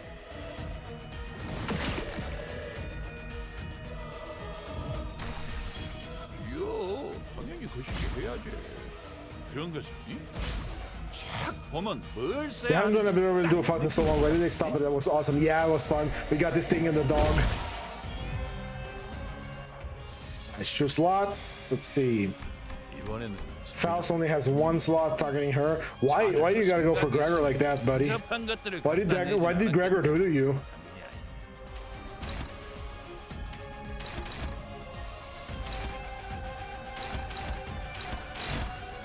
Yes, please bind me. I love a good bind. 애국함 증폭.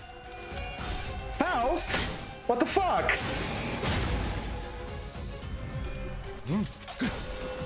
앞을 밝히자. 후회할 것이 잘 보이도록. Doesn't have really battles true shot in front because true doesn't exist apparently. 10-10 cancel. Didn't library? Because here's the thing. It's not that there can be multiple abnormalities as far as I understand. And now let me explain. Abnormalities come from the collective consciousness, collective human consciousness, right? So while there might be like a singular nothing there, no, what am I talking about?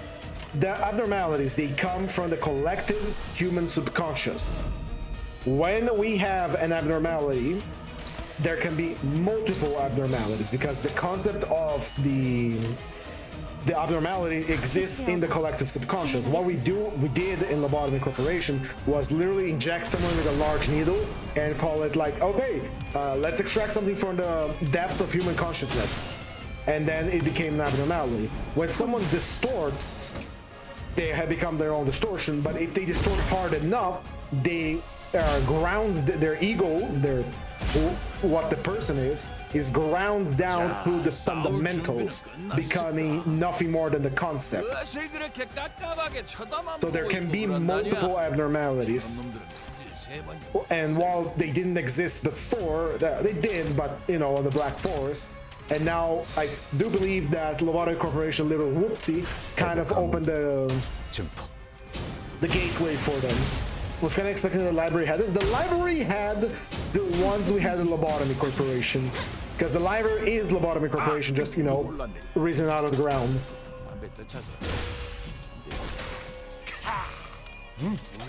With now the light phenomenon, the distortion, and everything else more common in the city, it's very likely that someone can distort hard enough to awaken an abnormality from how hard they're distorting. 옛날에 외부 feel? 방사로 뛰던 것이 생각나네.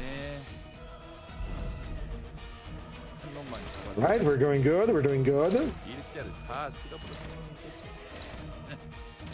I like this fish because it's still one of the early abnormalities where it was a test of your skills. If you break apart, you focus attack on it for double damage. Then release some sort of shadow from the container will be shocked as hell. It fits so well. Yeah, especially because it's gonna be on N-Corp. And N-Corp really dislikes when you record things. By the way, the fact that N-Corp dislikes when you record things is one of the main, what's it called, plot point in my tabletop campaign, because my player characters and the party, they are on the back streets neighboring N-Corp. As a result, a lot of the places there do not have like cameras. Not because it's forbidden or anything, it's that they are afraid that they're gonna, you know, go over some invisible boundary that N-Corp has set up and get hunted by taboo hunters. It wasn't that super old image of the hole in the man Mersault at the beast, making Mersault good. You got that Abno has an ego. Oh yeah, there's like the guy with the gray coat, right? Who knows, they might come back. They might come back around. They probably will. We sit and wait. For myself, I speak that I am very excited of whatever comes around. I don't have per se a favorite sinner. I like all of them. I would say I like a few, some of them more than others. I wouldn't call it like a favorite, but I find it pretty funny, and I will accept whatever comes as whatever comes. Because I just want more lore. I want to know more about the setting of the city so that I can do better with my tabletop campaign. All right, that's another combat node complete, and we are very behind schedule. I'm starting to feel like Hohenheim. WB Flask, and let's see, we'll take a Voracious Hammer and Special Contract. We cannot ignore Special Contract. It's simply too powerful to ignore. This is good. And so is this. Yeah.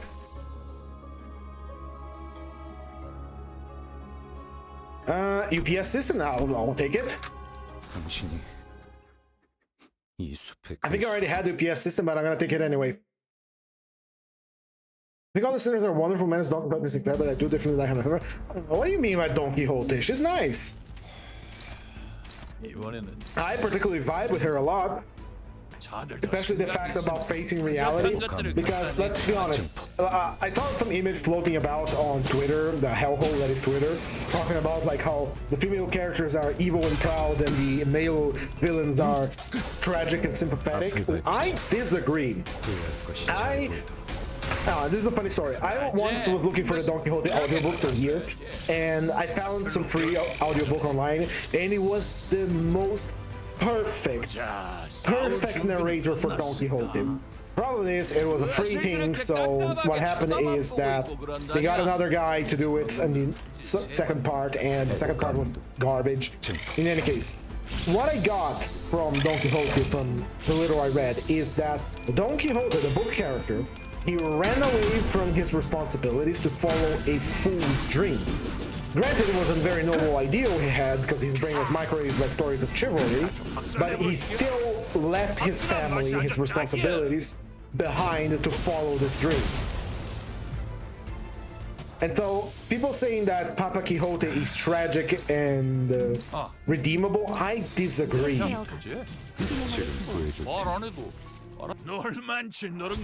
I disagree with Papa Quixote being redeemable. Papa Quixote had a dream, sure, it was a cool dream, but in the process of trying to achieve that dream, he has hurt his family, the people that cared most about him, the most, doing that.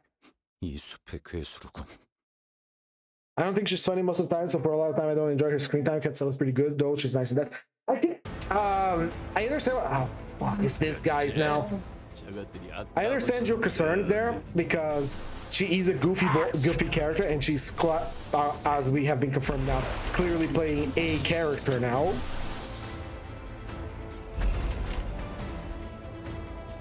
We'll go with that. She's playing a character. I think she's necessary, otherwise the story would be far too serious. You need a comic sidekick or someone to, you know, make something funny to exist. Otherwise, the story gets far too serious. Sometimes needs to relieve the tension a little bit. You know, open up that valve, let some stress come out, and then fill it back up again. It would be incredibly annoying if Dawn started doing Dawn things in the middle of a serious scene, but she doesn't do that. They, you know, imagine, if you will, during the Canto 8, when we were revisiting the past of Honglu, right? You know, the whole bird watching incident. Imagine if Claptrap from Borderlands decided to appear and say something. The humor she adds is simply that she is a hopeful, bright character that is happy, kind of happy and excited about something in a city that is being consumed by Enwa, as we have seen by Yisengs. Like everyone else is just, you know, down in the dumps, just trying to live day by day. She is, you know, actually happy and has a passion that she's very, very energetic about it. Remember the cockroach? You mean Pablo? I knew. Yeah, Pablo will appear, but I actually wish Pablo would just become like a background character. Yo, buddy, what luck is that with a 50%?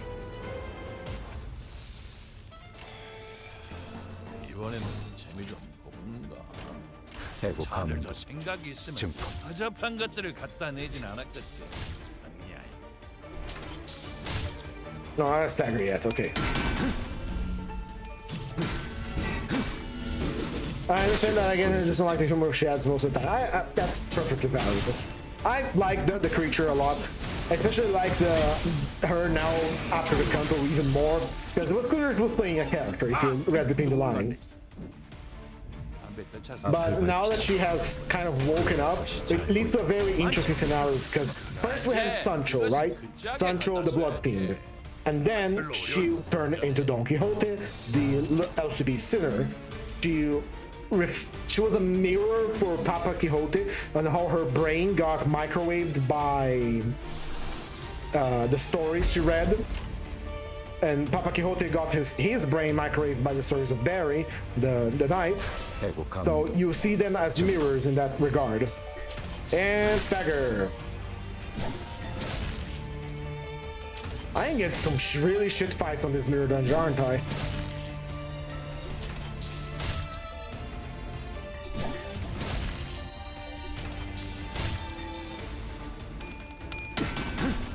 Anyway, first we have Sancho the Blood Fiend, then we had Sancho the Sinner, and then we have the new Sancho. So it creates a very interesting character dynamic where she was one character once, and then she became another, and in the third one she is a mixture of both of them. So she isn't sure who she is. Nice tail, buddy!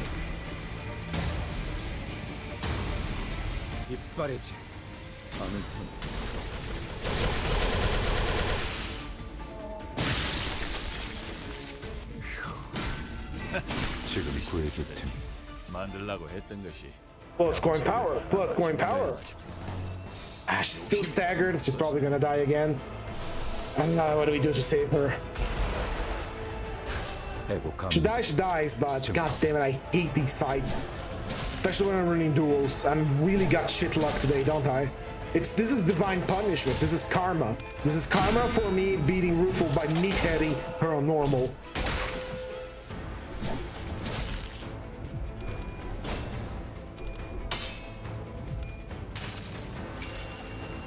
가엾고 슬픈 아이들. 그저 애들을 피웠어.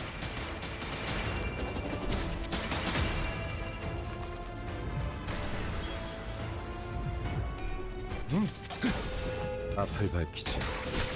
구해야 할 것이 잘 보이다. Hating that we are using a lot of egos on this. 다가오지 마세요. Jesus, such a low health. Where did her burn go? Did she get burned? Okay. 해체어가 I don't heard this is some horrible guy. I think he's a dumbass. He's super draining for his family because the dumbass doesn't know what is best for his family. Believes that he believes that because his needs are met, so his everyone's been fine seeing him stories already realized that and he has a better hair doing and care more about his family. Correct in some aspects. First, we need to understand that if someone chasing a dream will have to sacrifice some things, as is usual while you're chasing a dream. His dream was a little bit more unattainable than others, sure, because trying to get vampires and humans to live together is a difficult task. But I don't fully blame him, but I still blame him. I don't fully blame him because chasing after a dream is a noble ideal and that everyone should do it. But what I blame him is that he couldn't see that his family was suffering for his dream. He assumed everything was all right because the way that blood fiends work, where you are, what to call them, you have to obey your patriarch essentially, won't allow them to say no to Attack for Dawn, which was also taken by the stories. Won't allow them to say this is stupid, you are stupid, what you're doing is dumb. Because that's simply how blood fiends work. They have filial piety. I mean, I might notice every single Limbus company story has something heavily to do with family and the things around it. Ryoshu, Honglu, Dawn, Heathcliff, Ishmael, not so much, Gregor. So it has something to do with family. Now, I blame him for not paying attention to his family because he's a dumbass. Some basic communication would have been nice, but the blood fiends literally cannot go against what their higher kindred can say. If the higher kindred say you need to smile, you need to be happy, they cannot go against it.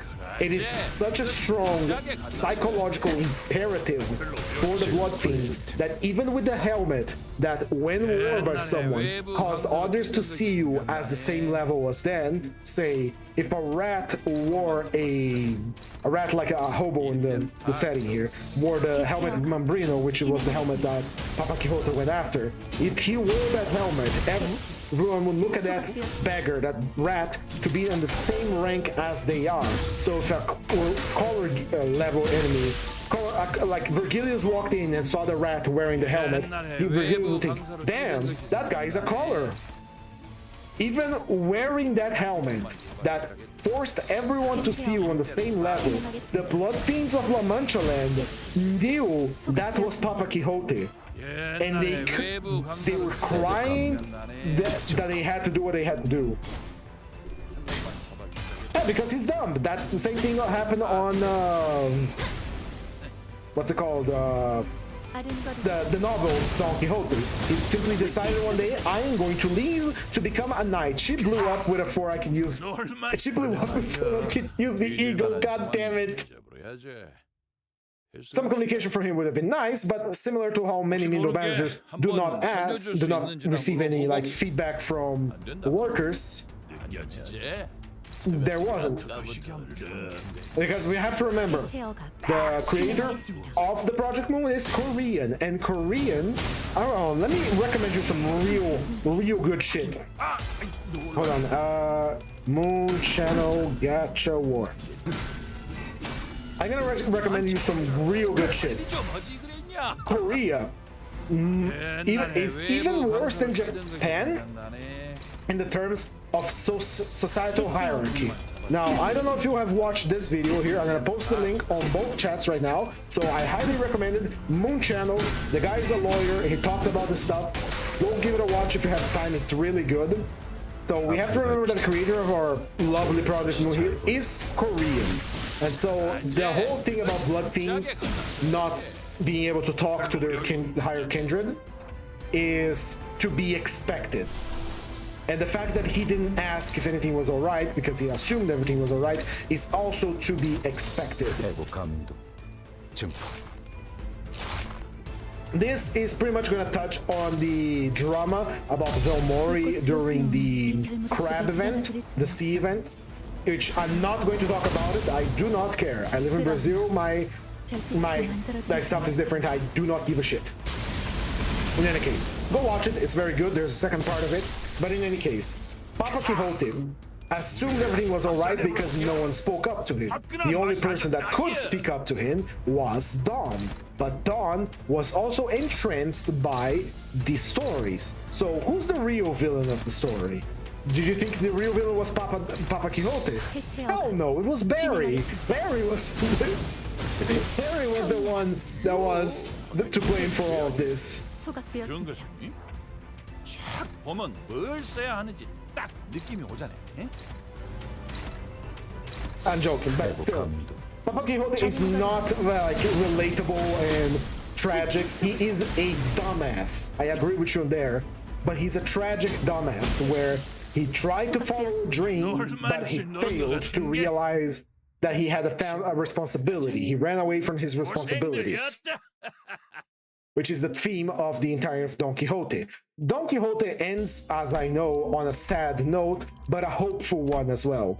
Because once Don Quixote from the book realizes what he has done, he vows to never do anything like that again, and he dies on his I think he dies of depression from his dream being shattered like that. Also, I haven't been updating the amount of combat nodes we have been through. That's 1, 2, 3.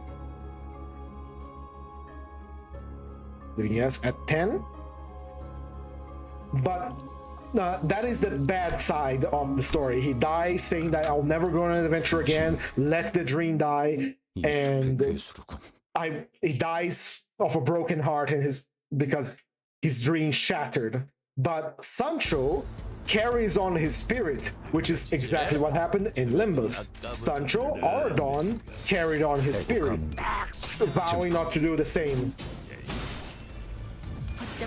Robot Cyborg P-Core Flexible Don Quixote will be assigned to behold the future. It's just going to turn into Plastic Man.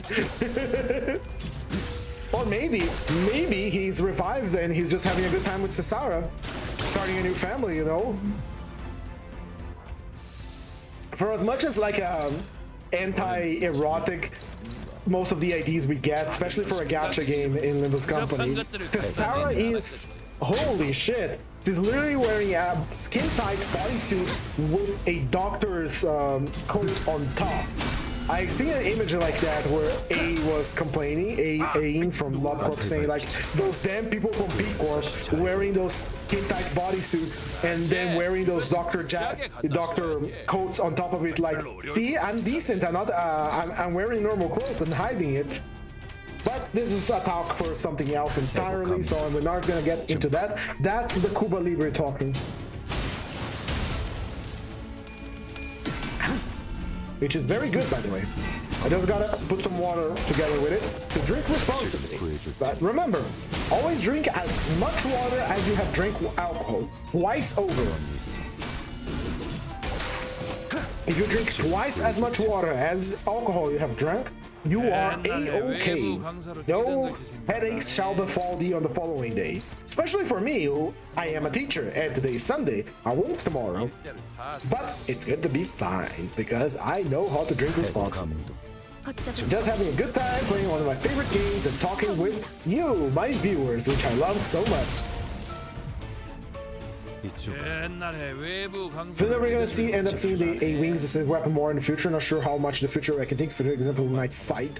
Well, that is coming, because remember, I haven't finished reading the Story of the Detective. I really should get back into that. and a wing war is brewing. God damn it, she died again! I didn't use the eagle to prevent her death. 만한 상황이면 뒤집어. My bad. This is taking a while, and it still has the book to read. 혹시 모른 게 한번 살려줄 수 있는지나 물어보고. Faust, you need to stop blowing up. 예. I need to pay more attention to you. Anyway, a wing war is brewing because W Corp needs to be replaced, and L Corp has a vacancy, so we might have to see. This is what I find interesting. Now, I understand that each canto needs to focus on the sinners, but Limbus Company's plot is still running besides the sinners' each personal stories. So this is what I meant about not getting your expectations too high for Mercer Canto, because the story of Limbus Company is picking up. And considering how we had a large chunk of Canto 9, this backstory of Ryoshu for the rest of the sinners on an intervallo, this might happen again, especially for Mercer that's coming up. But the story of Limbus Company will be moving forward as well, so we have to pay attention on that. And since this wing war is coming, and we are going to be center stage of it, because Diaz really wants her pair of wings, there is a very good chance that not a lot of sinners will get their trauma resolved in full, which, you know, none of the sinners really got their traumas resolved in full. Sure, we killed Cromer. Sure, we strapped Grandma into the TV room with the rest of the elders of Honolulu's Canto, but it didn't really solve their problems. Because since Limbus Company is based on the Divine Comedy, and the Divine Comedy has 3 chapters, Infernal, Purgatory, and Paradise, we're still gonna see more of them. And while the sinners evolve and grow as characters through their traumas in each canto, we're likely to see more of that in the upcoming second and third part of Limbus Company. Because even if they solve their things, it's not an instant change. They don't just become a new person. Except Yiseng. Yiseng is... He needed that. Yiseng gets a pass. He needed that. Right, Faust? I'm not gonna let you blow up again.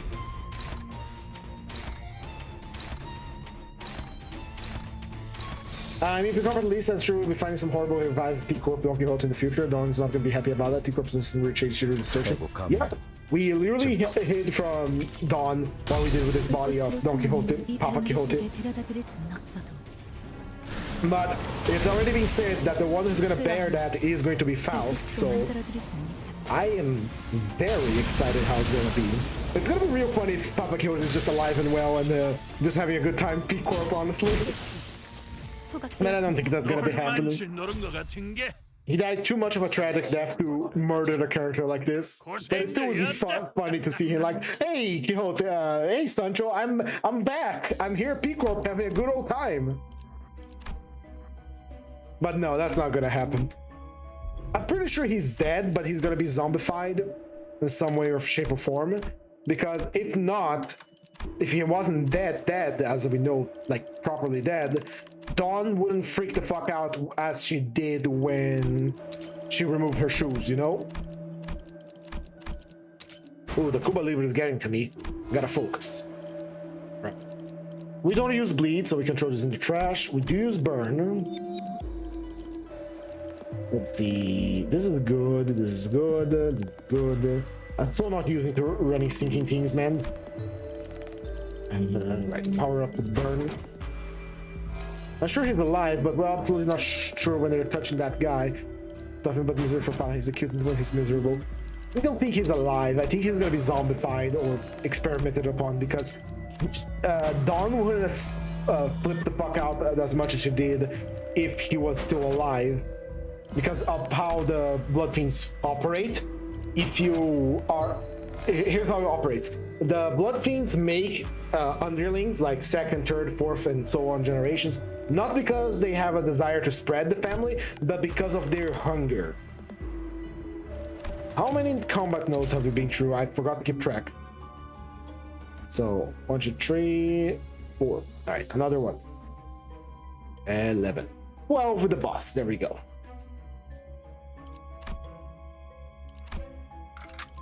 당신이 이 숲의 괴수로군.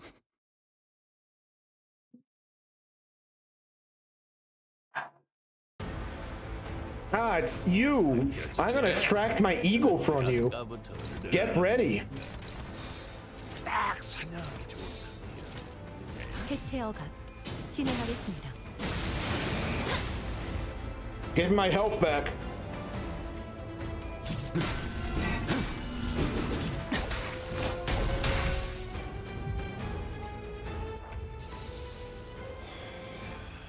이번에는 Right. 재미 좀 보면 Struggling, I see. Well, how about we don't struggle? How about we win? 간단해진 않았겠지. Favored. Yeah, sure. Favored. Struggling.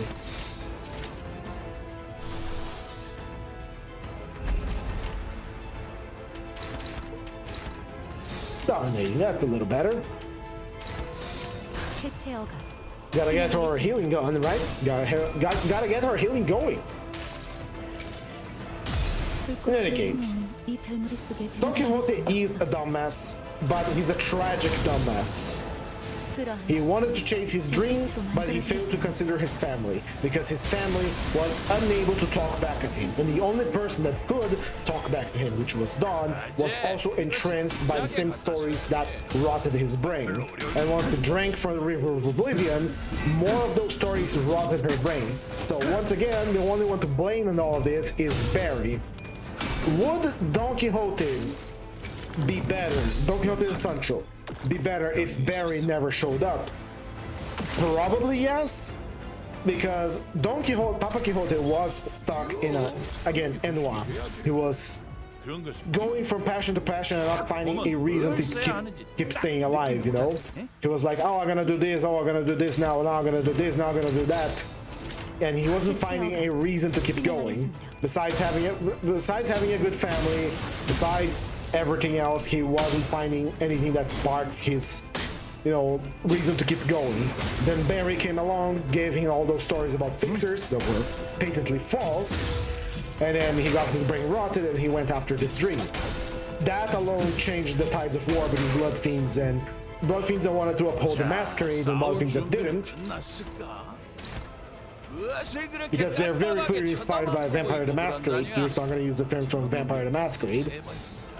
So there was the Vampire, the Sabbat, and the Camarilla, and the Camarilla won because Papa Quixote joined the Camarilla.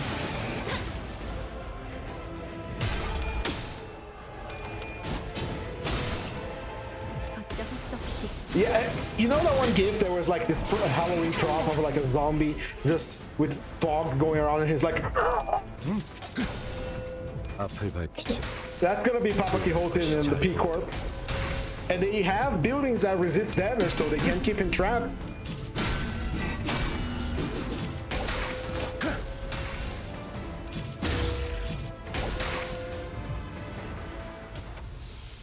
Alright. Did I use ego on you? Alright, don't go blowing up on me, will ya? 한 대 피해도 되지? Pretty sure if I use her red skill twice, she's gonna blow up, so let's not do that.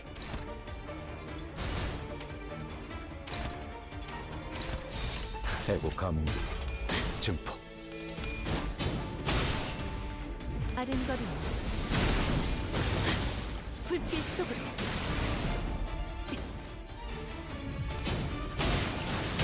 Alright, we use our one-time explosion. Let's not use it again. And damn it, we killed the centipede with maximum stats. 우리를 아주 박살내버렸시야. 내가 안전하게. Alright, let's just hang around and, do some, I don't know. Gregor, take care of this. And Faust, just dodge in the meantime. What's wrong, big boy? I can still keep going. I have 20 self-charge.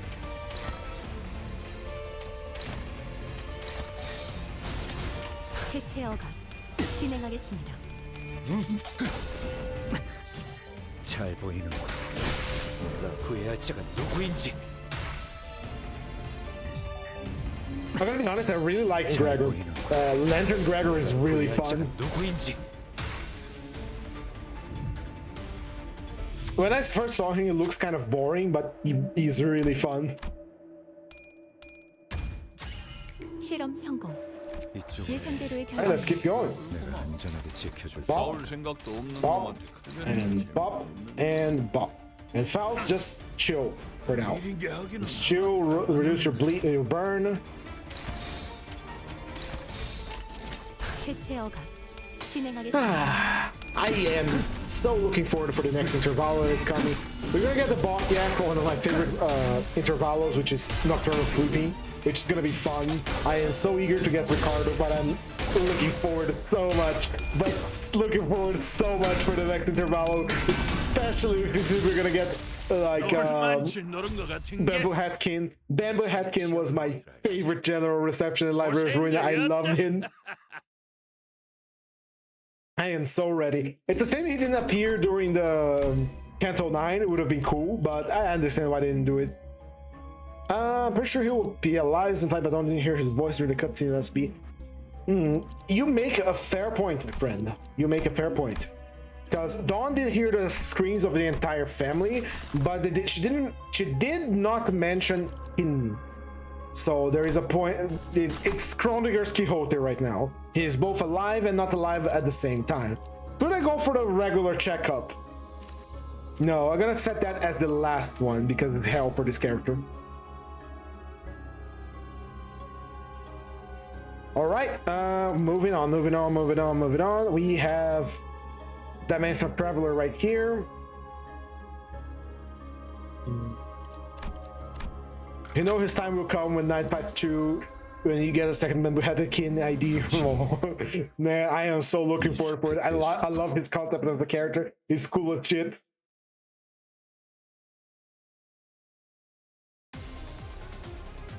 Why are the bugs here? Whatever. Alright, we start with the eagle so she doesn't blow herself up. 딱 사냥하기 좋은 사람. Game? I know my mouse is double clicking. I don't like that my mouse is double clicking. 해고 감도 I didn't do floor 4, man. I've been dragging my feet around it. But I did get really unlucky with some of the combat encounters taking a lot of time. We still have pages of the book to read. And the treasure have like 70 books. 끌어안아 별빛으로 Fact! 만들어드렸습니다. Bamboo Hatterkin's hat is implied to be made of bamboo. Did you know that? 그래, 이것은 그 짝에 갖다 써야지.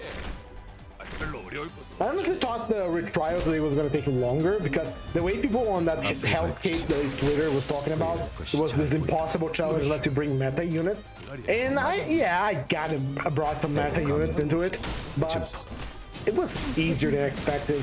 But then again, position of privilege, I own everyone, I have everything. I have the toolbox, I have every tool available.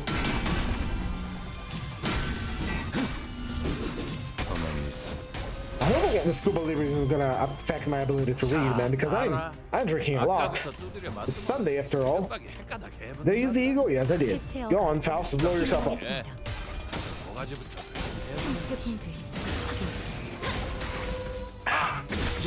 You know what? I invite you. Every time I'm playing these streams, if you have the time and the disposition, do a mirror dungeon with me. Sure, you might re-rate and then finish it before me, but hey, it's a good way to, grind your boxes as well.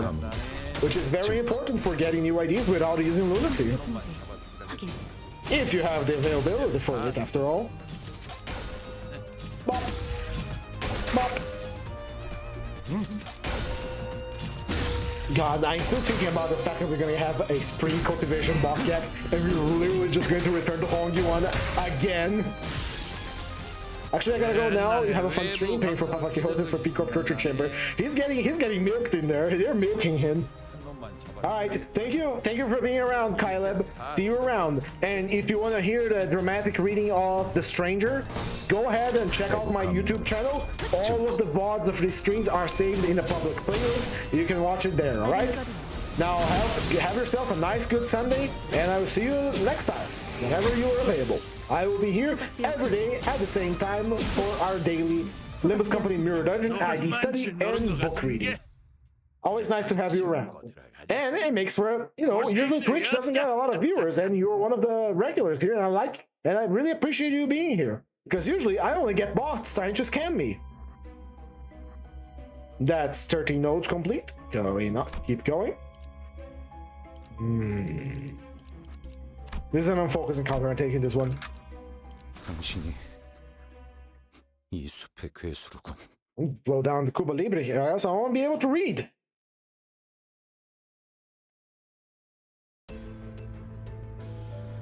느껴지지? 저것들이 아까부터 해고 감옥도 증폭. 사냥하기 좋아서. 아, 놀랐네. 앞을 밝히자. 후회할 것이 잘 보이도록.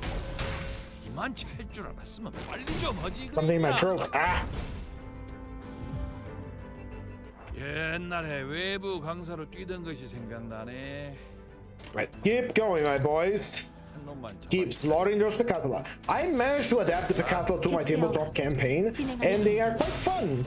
And I managed to also replicate the deck destined from, you know, Limbus here into the game as well, which is pretty interesting.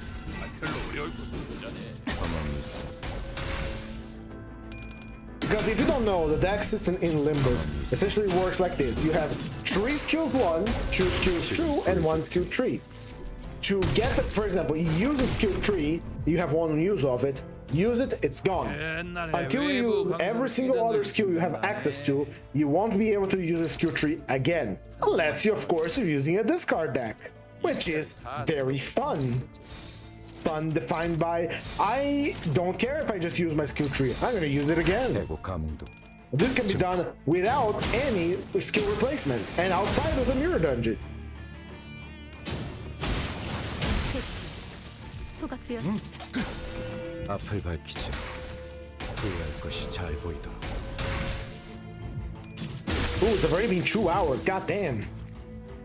I'm gonna have to take a long pack at the end so we can have enough time to read the book and finish this. Again, I got really, really unlucky with those fights at the beginning. 진행하겠습니다. You gotta watch out for the Burnham Faust.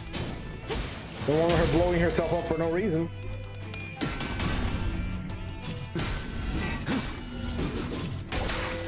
That is such a cool flourish animation for that hammer. Goddamn. Look at that. Ding, ding, ding.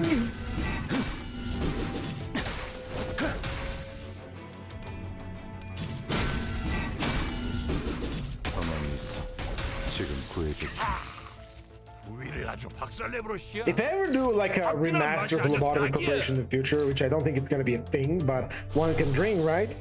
I really hope they add more nugget customization because that would be sick. Dual rooting nugget. Ooh, that would be sick.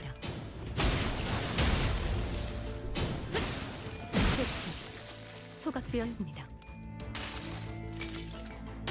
불꽃으로 수놓은 이 별무리 속에 데려다 드릴 수는 없어도 Now, one good thing about separating the book time from the dungeon time at the end is that when I get around to editing these videos, it becomes so much easier to cut a part of the video and just put onto the side, which is probably what I'm gonna do for the Stranger because Yithang was highly experimental. It was mostly poetry. I fucking despise poetry. It's a fun art form, I guess, for whoever writes it. But whoever is reading it, if you don't gel with the poetry, it's utter nonsense, as we could have seen by Yiseng. Alright, we have 2 mystery packs. Hope we don't get any comment. Ooh.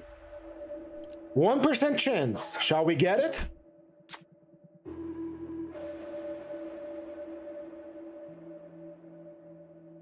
Puppet. Ah, nothing.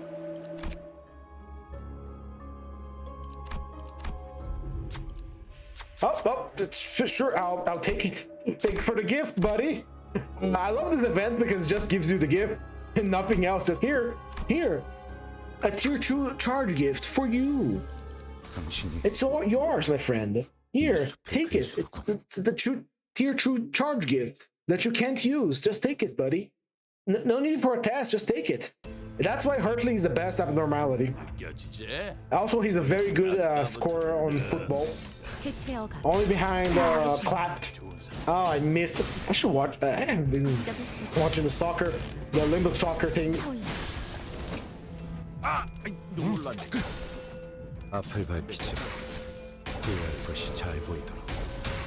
이만 그러지. 그것은 그 짝에 갖다 써야지.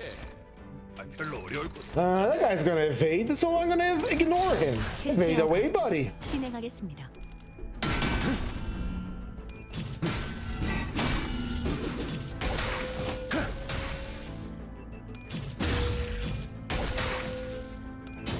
패치 소급되었습니다. 옛날에 외부 강사로 뛰던 그 The flame. My friend is going for a trip for a week now, and I'm gonna miss him. I miss him when we GM for the tabletop. He made some fun campaign. Very simple, very nice. I loved it. By the way, if you're ever curious about the tabletop campaign for Limbus company, you can always check online. There is a public link somewhere. I haven't posted any of my videos, but there is at least 2 playlists on the channel for the Project Moon tabletop campaign. It doesn't go on details on how the combat system works, but if you want to know more about that, you can check Henchan's channel, which should be on the description of those videos from those streams for the tabletop. 해고 가면도 So go ahead and take a look, give him a nice big kiss, a big sweet kiss on the cheek, and he allowed me to use the overlay that he made for the tabletop, which I loved. Welcome back, Moises. How you doing? So go check him out if you want to know more about the tabletop. I just stream it here because someone has to record it. That's gonna kill him. That's gonna kill it. Kill him. Kill that Pecatula. Do not let it live. 해체어가 진행하겠습니다. By the way, I heard that Conan Exiles is getting an update on the 5th of May, and I'm quite looking forward to that because I had fun with that game. And I want to play more Conan related stuff. I actually have a book about Conan here that I need to read and adapt some stuff of it for my tabletop. 것 같은 게 이제 싸게 치워불고 들어가자. Speaking of, let me ask. 고생되었다.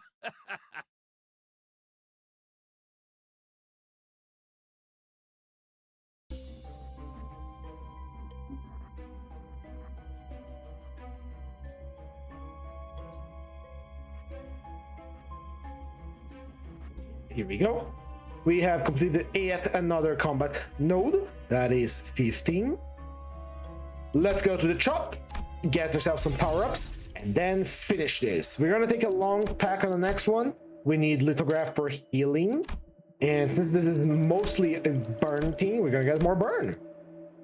We got Pain of Stifle Rage, which gives a defense level up, which is very nice. Faust, get another skill tree. Skill true, sorry, my mistake. Crown of Thorns, inflicts Rupture. Rupture is nice, I guess. Let's upgrade our stuff. The Burning Intellect. Bane of Stifled Rage. Let's do some more gifts here for Burn. I'm so conditioned to play with Bleed that I immediately, when I go for fusing gifts, I go for Bleed. I'll need these. Or these. Glimpse of the flames. We're gonna proc burn whenever it happens. Oh yes, it's burn time, baby. You can tell the Cuba Libre is getting shit when I start doing those kinds of voices. But I do that on the regular too, so you never know. Oh, it's an easy boss fight. Got it. Fuck, attack it. Attack it. 해체어가 진행하겠습니다. 타올라. 이야, 당연히 그 시기 해야지. 그런데 딱 보면 뭘 써야 하는지 딱 느낌이 오잖아.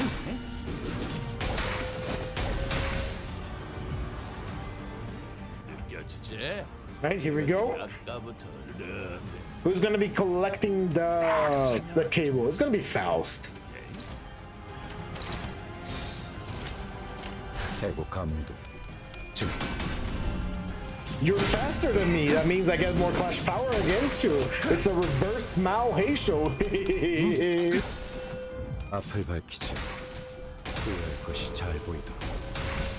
그러지. 그것은 그 짝에 갖다 써야지. Ow, ow. 있잖아. Ow.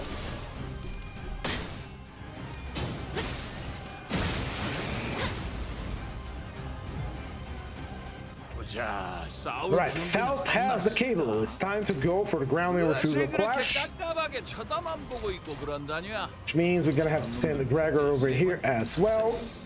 Faust is still below the threshold for self-detonation, so we don't have to use the eagle yet. Here's your cable, sheep.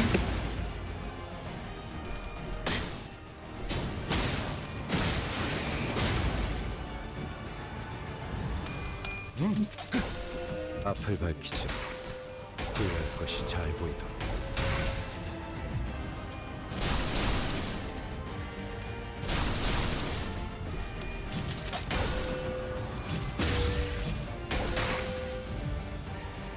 보자, 싸울 준비는 끝났을까? 무엇을 그렇게 깝깝하게 쳐다만 보고 있고 그런다냐? 저런 놈들은 강제 3번이나 만났어 이거. Thing. Faust, go get the cable so he doesn't do an unsighted attack. 해고 감도. 증폭. You lost the clash? Excuse you?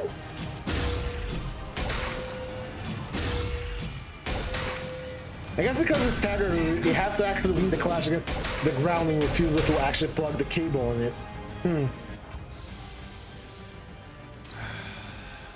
And no one has the cable right now. Got it. Why are you paralyzed? Oh yeah, you lost the clash against the thing. Fine, Gregor will do it.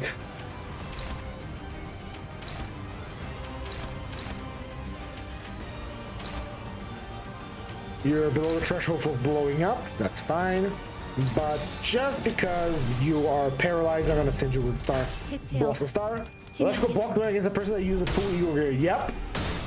But then we have to consider that we are deep within the mirror dungeon. 불꽃으로 수놓은 이 별무리 속에 데려다드릴 수는 The mirror dungeon, if you think about it, it's like a nightmarish invention. It's literally the torment necklace for anyone that doesn't have Dante's cheat revival powers, because it is a sequence of increasingly difficult combat against people that you already fought against.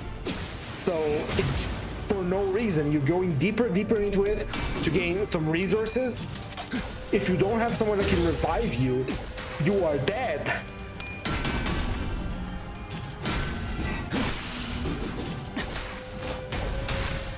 Beautiful.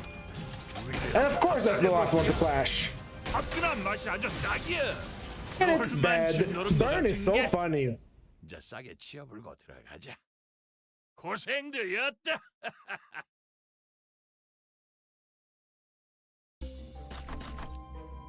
Alright, give me more cost. I don't care for additional burn gifts.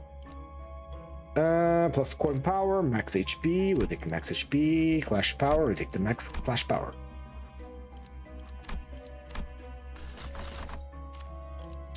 Hell no, we're not going to Twining Treads with a duel. Fuck that. We are going to find Jesus again. Because we still have the book to read. And by the way, this is going to be the only stream which I'm going to cut, like, you know, trim it so that I can, you know, post it on a channel with some videos.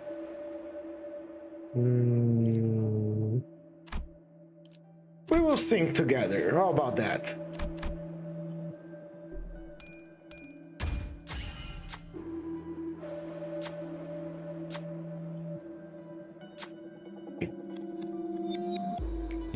Hello, City Trauma. I noticed that you changed your profile picture. Very nice. You are just in time. We are about to end the stream. Not the stream, sorry. We're about to end the Mirror Dungeon and read The Stranger.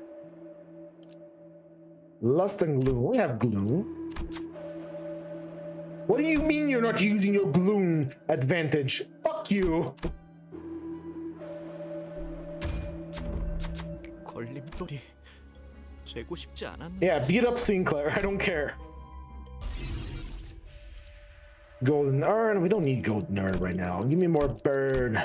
I want to burn brightly as the sky. Fury down. Polarization. We're gonna sell the gifts that we don't need. which is Bioposter Survival, WB Flask, Imitative Generator, because we don't use charge, surprisingly enough.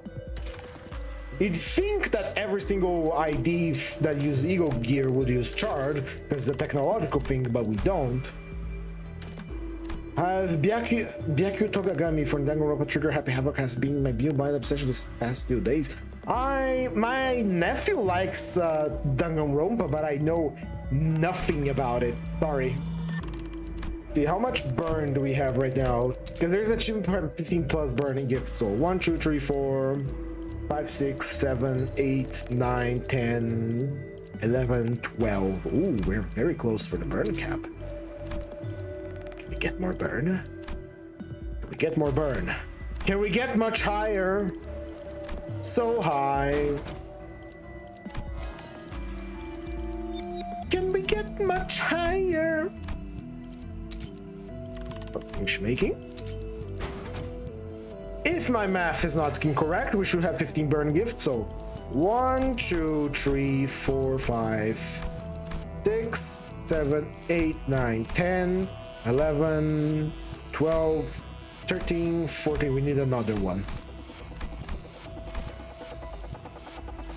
Fuck you. Fuck you. Fuck you. The obsession of this game to this day is still on Project Moon Games. Just say blind obsession. Final line. Already gotta go. Alright, see you around the Secret Trauma. And like I mentioned before, I have segmented the Mirror Dungeon and the book reading into 2 different aspects. Later on, since now we're reading a book that actually makes sense, and we have segmented the 2 into different slots, we are going to take the book reading and cut it and put it in its own video. So look forward to that. We should have 15 burn gifts right now. Let's enhance them.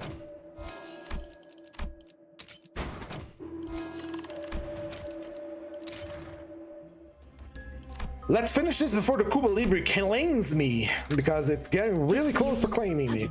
There's still more to go.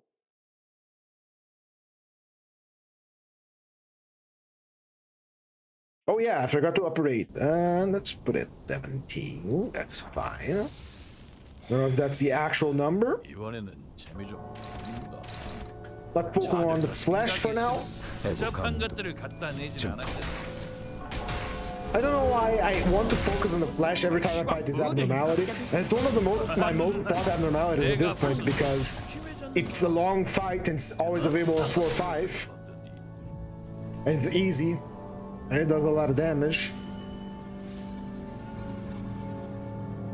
We have a Wrath Rose. A Wrath Rose reflects the damage that kills it. I don't like it, but what can you do? What can you do with a drunken tailor? What can you do with a drunken tailor? What can you do with a drunken streamer? Later in the night. What status hybrid ID hasn't been created yet? That is a good question that I cannot answer you, Moises, because I do not usually play mixed status things usually. Sorry, I'm not someone that approves of mixed status. Mixed status.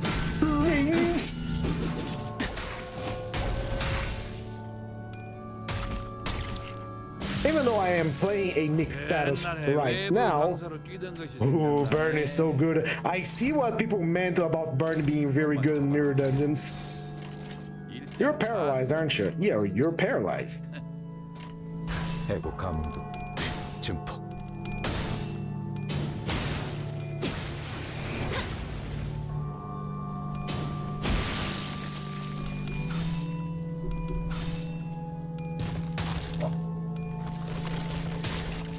Yes, give me more bind.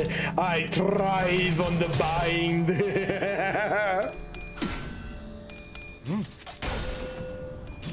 I don't think there's a poise burn yet. No, there's sync on. Poise sinking there is. Poise tremor, maybe?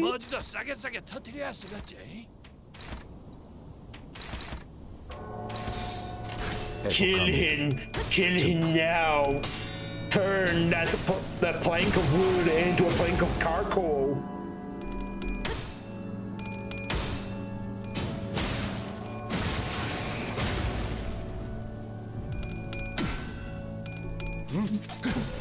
앞을 밝히지.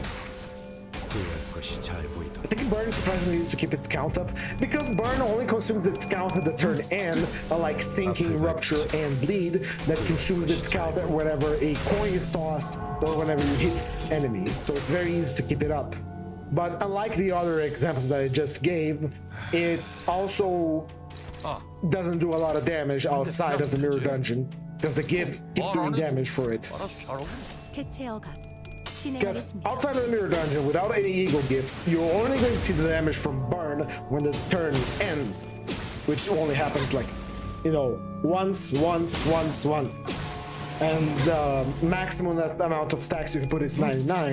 So every turn end, it's an extra 100 damage. Unlike Rupture, which can trigger multiple times, unlike Bleed, that can trigger multiple times, like Sinking that can trigger multiple times, or Tremor that can trigger multiple times, etc, etc. But for the mirror dungeon, which has the gifts to prevent any like problems with that because it triggers multiple times, it's good. It's good.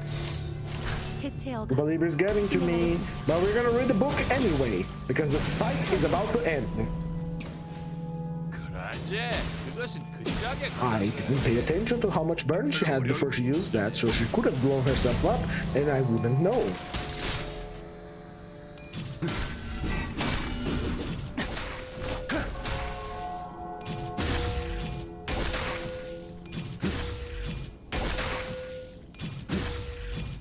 지금 구해줄. Very nice! 놀만치 노는 것 같은 게. Alright, ladies and gentlemen, this completes the segment of the mirror dungeon of our stream. Now, we have completed 17 combat nodes. It feels like a lot more, but we were really unlucky with some of them.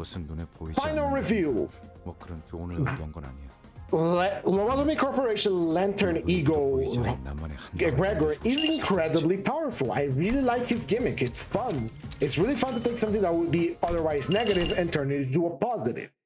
But with that said, we have finished our mirror dungeon for the day, and we have completed 17 combat nodes. That means 17 pages of the stranger that we're going to read today. Now, hopefully, the amount of alcohol I've ingested during this stream won't affect my ability to read. Hopefully.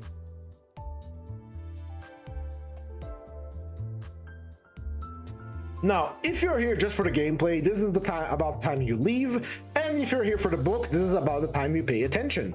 So, let me get the book online. It should be right on the screen now. There we go. So, we have 17 pages to read. This is a 71-page book, and we start at page 2, so it's gonna be a short one. I have gotten this book in the mystery bargain bin online that I don't remember where I got it, but I got it. So here we go. Actually, we're gonna start at page 5.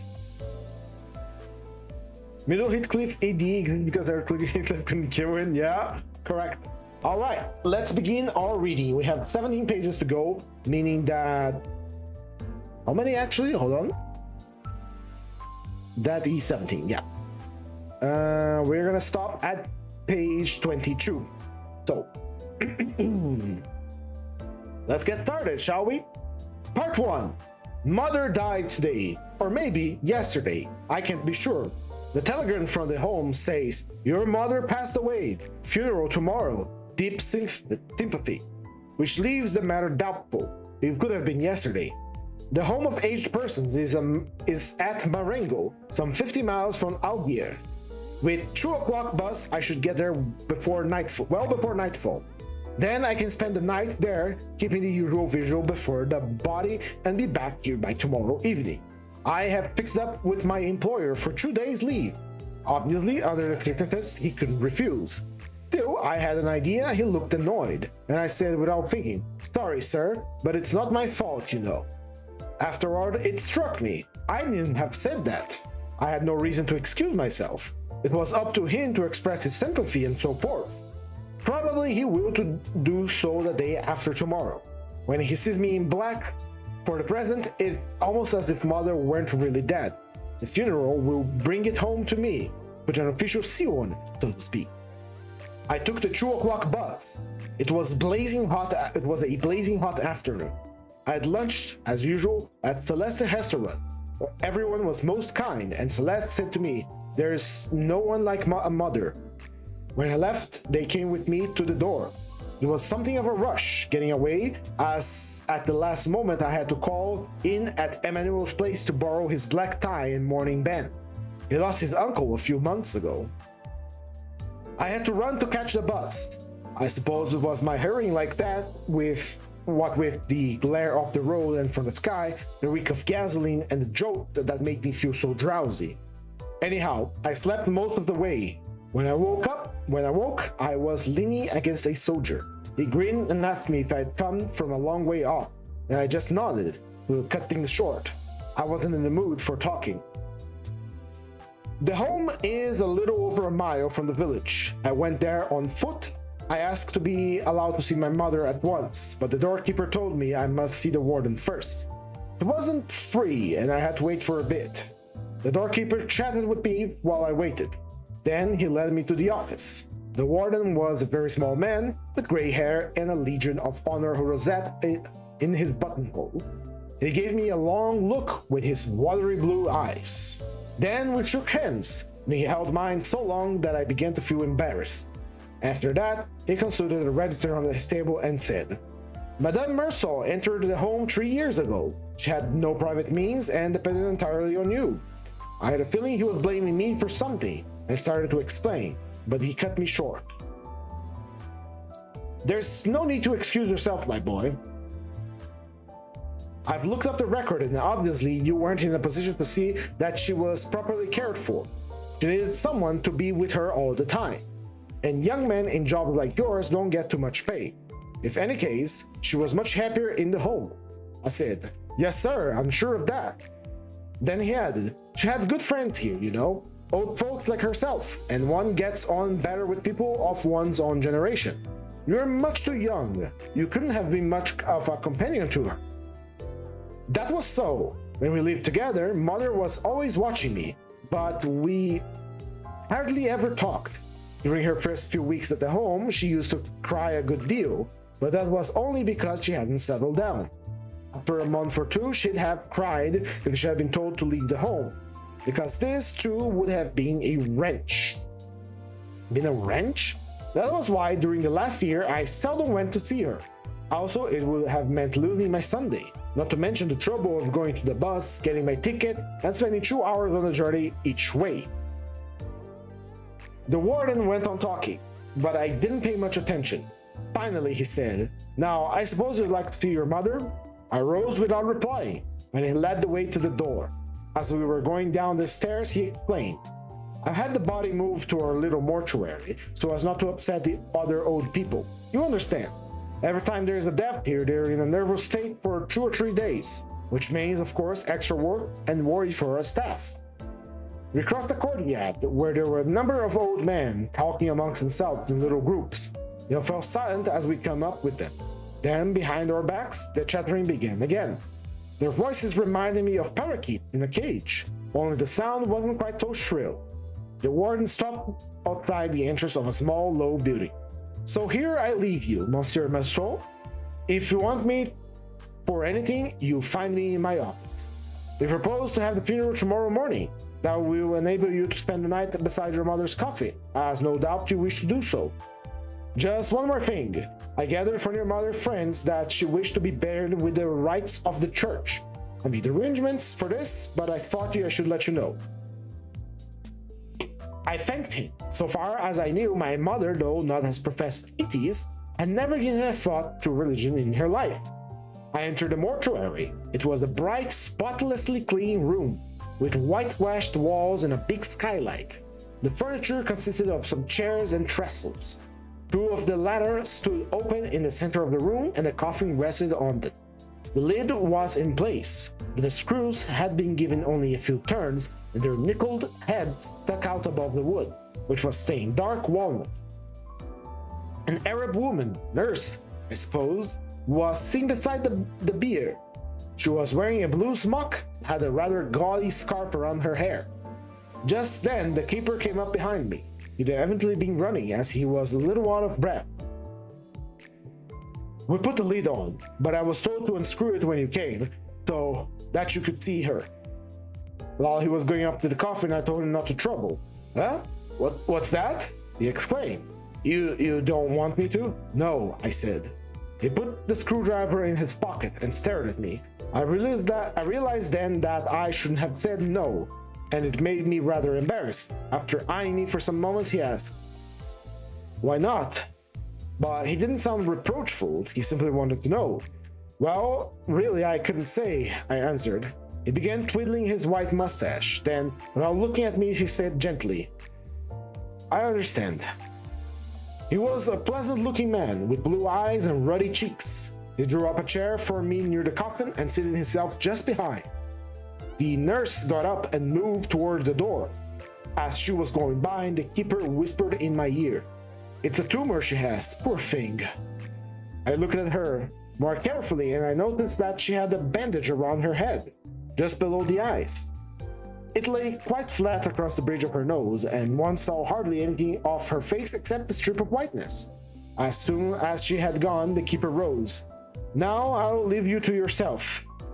I don't know whether I made some gesture, but instead of going, he halted behind my chair. The sensation of someone posted at my back made me uncomfortable. The sun was getting low and the whole room was flooded with a pleasant mellow light. 2 hornets were buzzing overhead against the skylight. I was so sleepy I could hardly keep my eyes open. Without looking around, I asked the keeper how long he'd been at the home. 5 years, the answer came, so pat that one could have thought he'd been expecting the question. That started him off, and he became quite chatty. If anyone had told him 10 years ago that he'd end his days as a doorkeeper at home at Marengo, he'd never have believed it. He was 64, he said, and hailed from Paris. When he said that, I broke in. "Ah, you don't come from here?" I remembered then that before talking to me to the warden, he told me something about mother. It said she'd have to be buried mighty quickly because of the heat in these parts, especially down in the plain. At Paris, they keep the body for 3 days, sometimes 4. After that, he had mentioned that he'd spent the best part of his life in Paris and could never manage to forget it. "Here," he said, "things have to go with a rush, like you've hardly time to get used to the idea that someone's dead before you're hauled up to the funeral." "That's enough," his wife had put in. "You didn't ought to say such things to the poor young gentleman." The old fellow had blushed and begun to apologize. I told him it was quite alright. As a matter of fact, I found it rather interesting what he'd been telling me. I hadn't thought of that before. Now, he went on to say that he entered their home as an ordinary inmate, but he was still quite hale and hearty, and when the keeper jobs fell vacant, he offered to take it on. I pointed out that even so, he was really an inmate like the others, but he wouldn't hear of it. He was an official like. I'd been struck before by his habit of saying they, or less often than old folks, when referring to inmates no older than himself. Still, I could see his point of view. As doorkeeper, he had a certain standing and some authority over the rest of them. Just then, the nurse returned. Night had fallen very quickly. All of a sudden, it seemed the sky went black above the skylight. The keeper switched on the lamps, and I was almost blinded by the blaze of light. He suggested I should go to the refectory for dinner, but I wasn't hungry. Then he proposed bringing me a mug of café au lait, and as I was very partial to the café au lait, I said thanks. And a few minutes later, he came back with a tray. I drank the coffee, and then I wanted a cigarette, but I wasn't sure if I should smoke. Under the circumstances, in Muller's presence, I thought it over. Really, it didn't seem to matter, so I offered the keeper a cigarette, and we both smoked. After a while, he started talking again. "You know, your mother's friends will be coming soon to keep vigil with you beside the body. We always have a vigil here when anyone dies. I'd better go and get some chairs and a pot of black coffee." The glare off the white wall was making my eyes smart, and I asked me if he couldn't turn off one of the lamps. "Nothing doing," he said. "They arranged the lights like that. Either one had them all on or none at all." After that, I didn't pay much more attention to him. He went out, brought some chairs, and sat them out round the coffin. On one he had placed a coffee pot and 10 or a dozen cups. Then he sat down facing me at the far side of Mother. The nurse was at the other end of the room with her back to me. I couldn't see what she was doing, but by the way her arms moved, I guessed that she was knitting. I was feeling very comfortable. The coffee had warmed me up, and through the open door came scents of flowers and breaths of cool night air. I think I dozed off for a while. I was wakened by an odd rustling in my ears. After I had my eyes closed, I had a feeling that the light had grown even stronger than before. There wasn't a trace of shadow anywhere, and every object, each curve or angle, seemed to score its outline on one's eyes. The old people, Mother's friends, were coming in. I counted 10 in all, gliding almost soundlessly through the bleak white glare. None of the chairs creaked when they sat down. Never in my life had I seen anyone so clearly as I saw these people. Not a detail of their clothes or feature escaped me, and yet I couldn't hear them, and it was hard to believe they really existed. I will beg your pardon for but a moment. I'm gonna get some more water so I can continue the reading, so please excuse me for but a moment.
All right, I'm back. Sorry about the delay. I have to turn off my desk fan to get this thing broken. Get into the little fan that's the desk. So can get off me.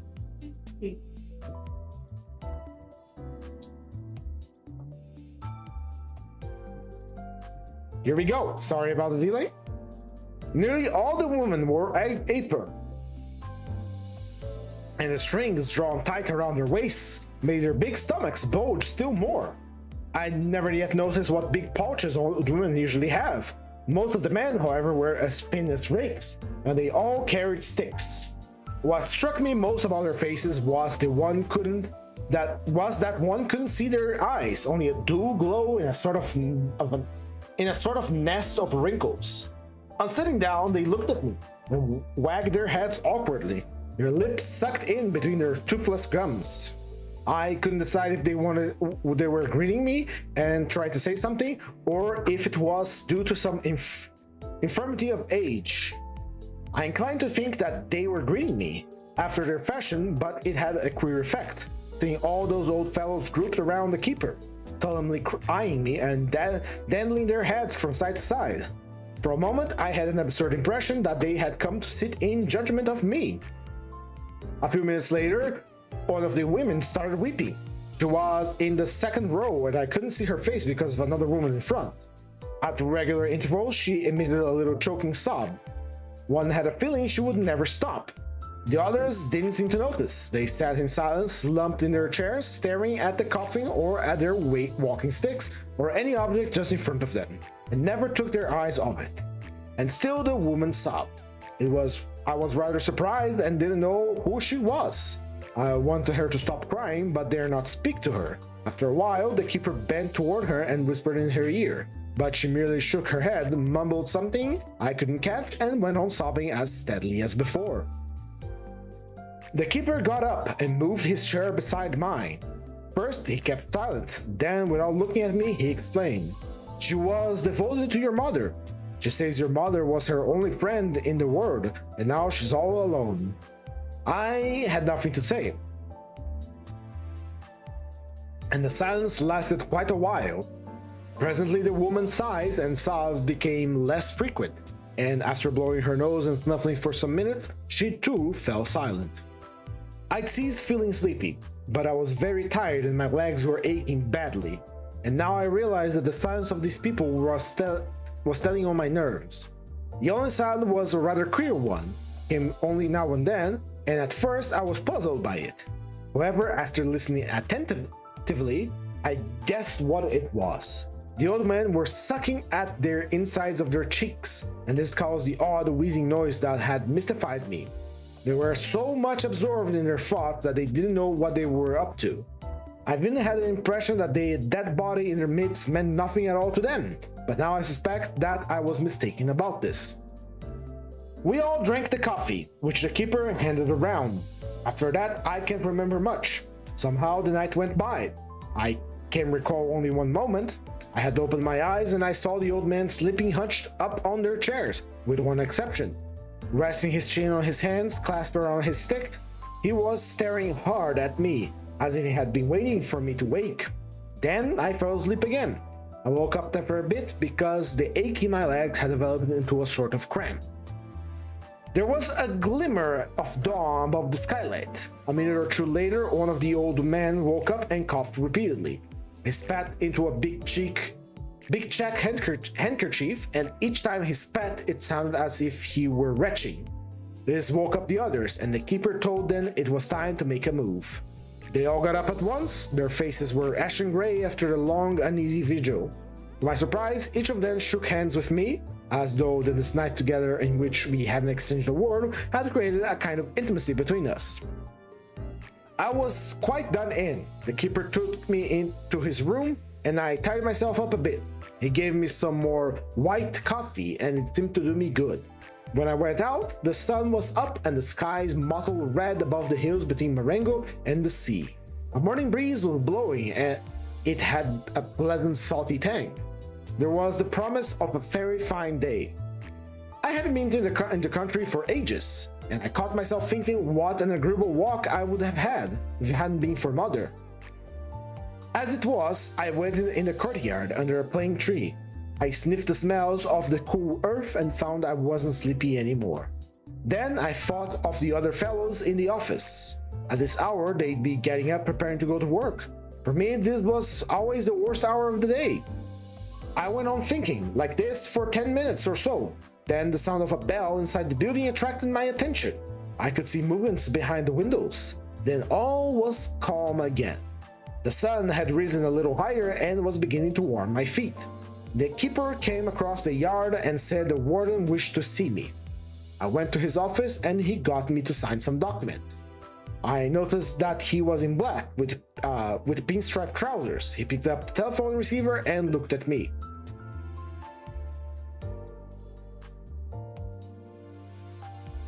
The undertaker's men arrived some moments ago, and they will be going to the mortuary to screw down the coffin. Shall then to wait for you to have a last glimpse of your mother?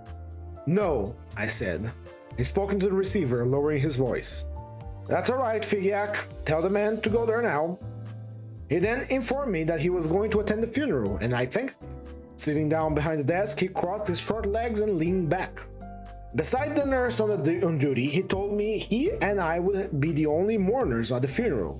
It was the rule of the home that inmates shouldn't attend funerals, though there was no objection to letting some of them sit up beside the coffin the night before.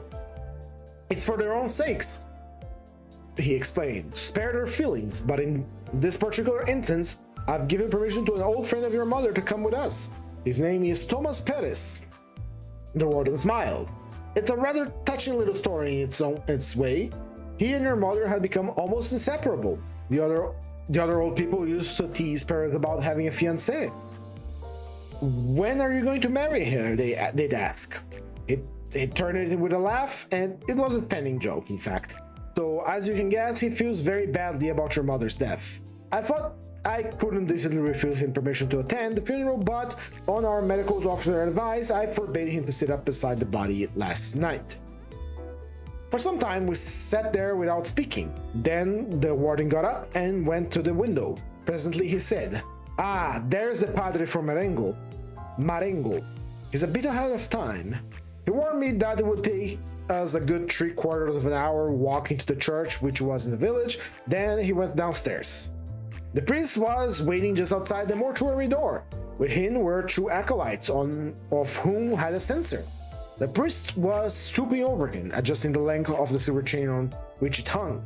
When he saw us, he straightened up and said a few words to me, addressing me as my son. Then he led the way into the mortuary. I noticed at once that 4 men in black were standing behind the coffin, and the screws in the lid had now been driven home. At the same moment, I heard the warden remark that the hearse had arrived and the priest starting his prayers. I heard the warden remark that the hearse had arrived and the priest starting his prayers. Then everybody made a move. Putting a strip of black cloth, the 4 men approached the coffin, while the priest, the boys, and myself followed out. A lady I hadn't seen before was standing by the door. "This is Monsieur Merceau," the warden said to her. I didn't catch her name, but I gathered she was a nursing sister attached to the home. When I was introduced, she bowed without the trace of a smile on her long, gaunt face. We stood aside from the doorway to let the coffin by, then, following the bearers down a corridor, we came to the front entrance, where a hearse was waiting. Oblong, glossy, varnished black all over, it vaguely reminded me of the pen trays in the office. Beside the hearse stood a quaintly dressed little man, whose duty it was, I understood, to supervise the funeral as a sort of master of ceremonies. Near him, looking constrained, almost bashful, was old Mr. Paris, my mother's special friend. He wore a soft felt hat with a pudding basin crown and a very wide brim.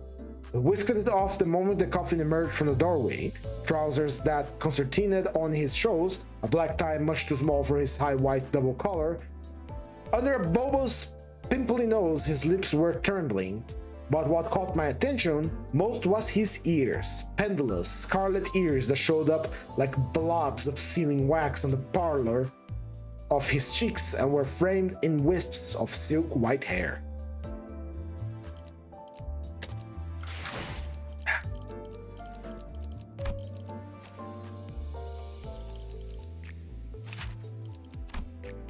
Perfect. The undertaker's factotum shepherded us to our places. The priests in front of the hearse and the 4 men in black on each side of it, the warden and myself came next, and bringing up the rear, old Paris and the nurse. The sky was already a blaze of light and the air stoking up rapidly. I felt the first wave of heat lapping my back, and my dark suit made things worse. I couldn't imagine why we waited so long for getting underway. Old Paris, who had put on his hat, took it off again, had turned slightly in his direction, and was looking at him when the warden started telling me more about him.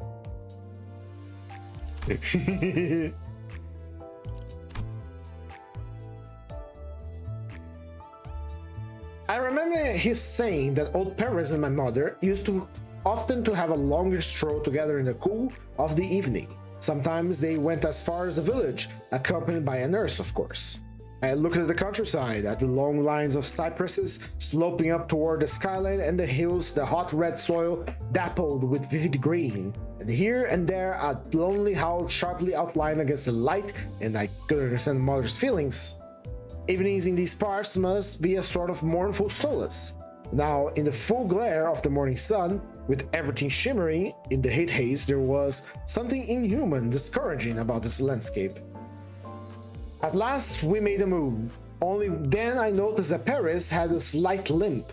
The old chap steadily lost ground as the hearse gained speed. One of the men beside it, too, fell back and drew level with me.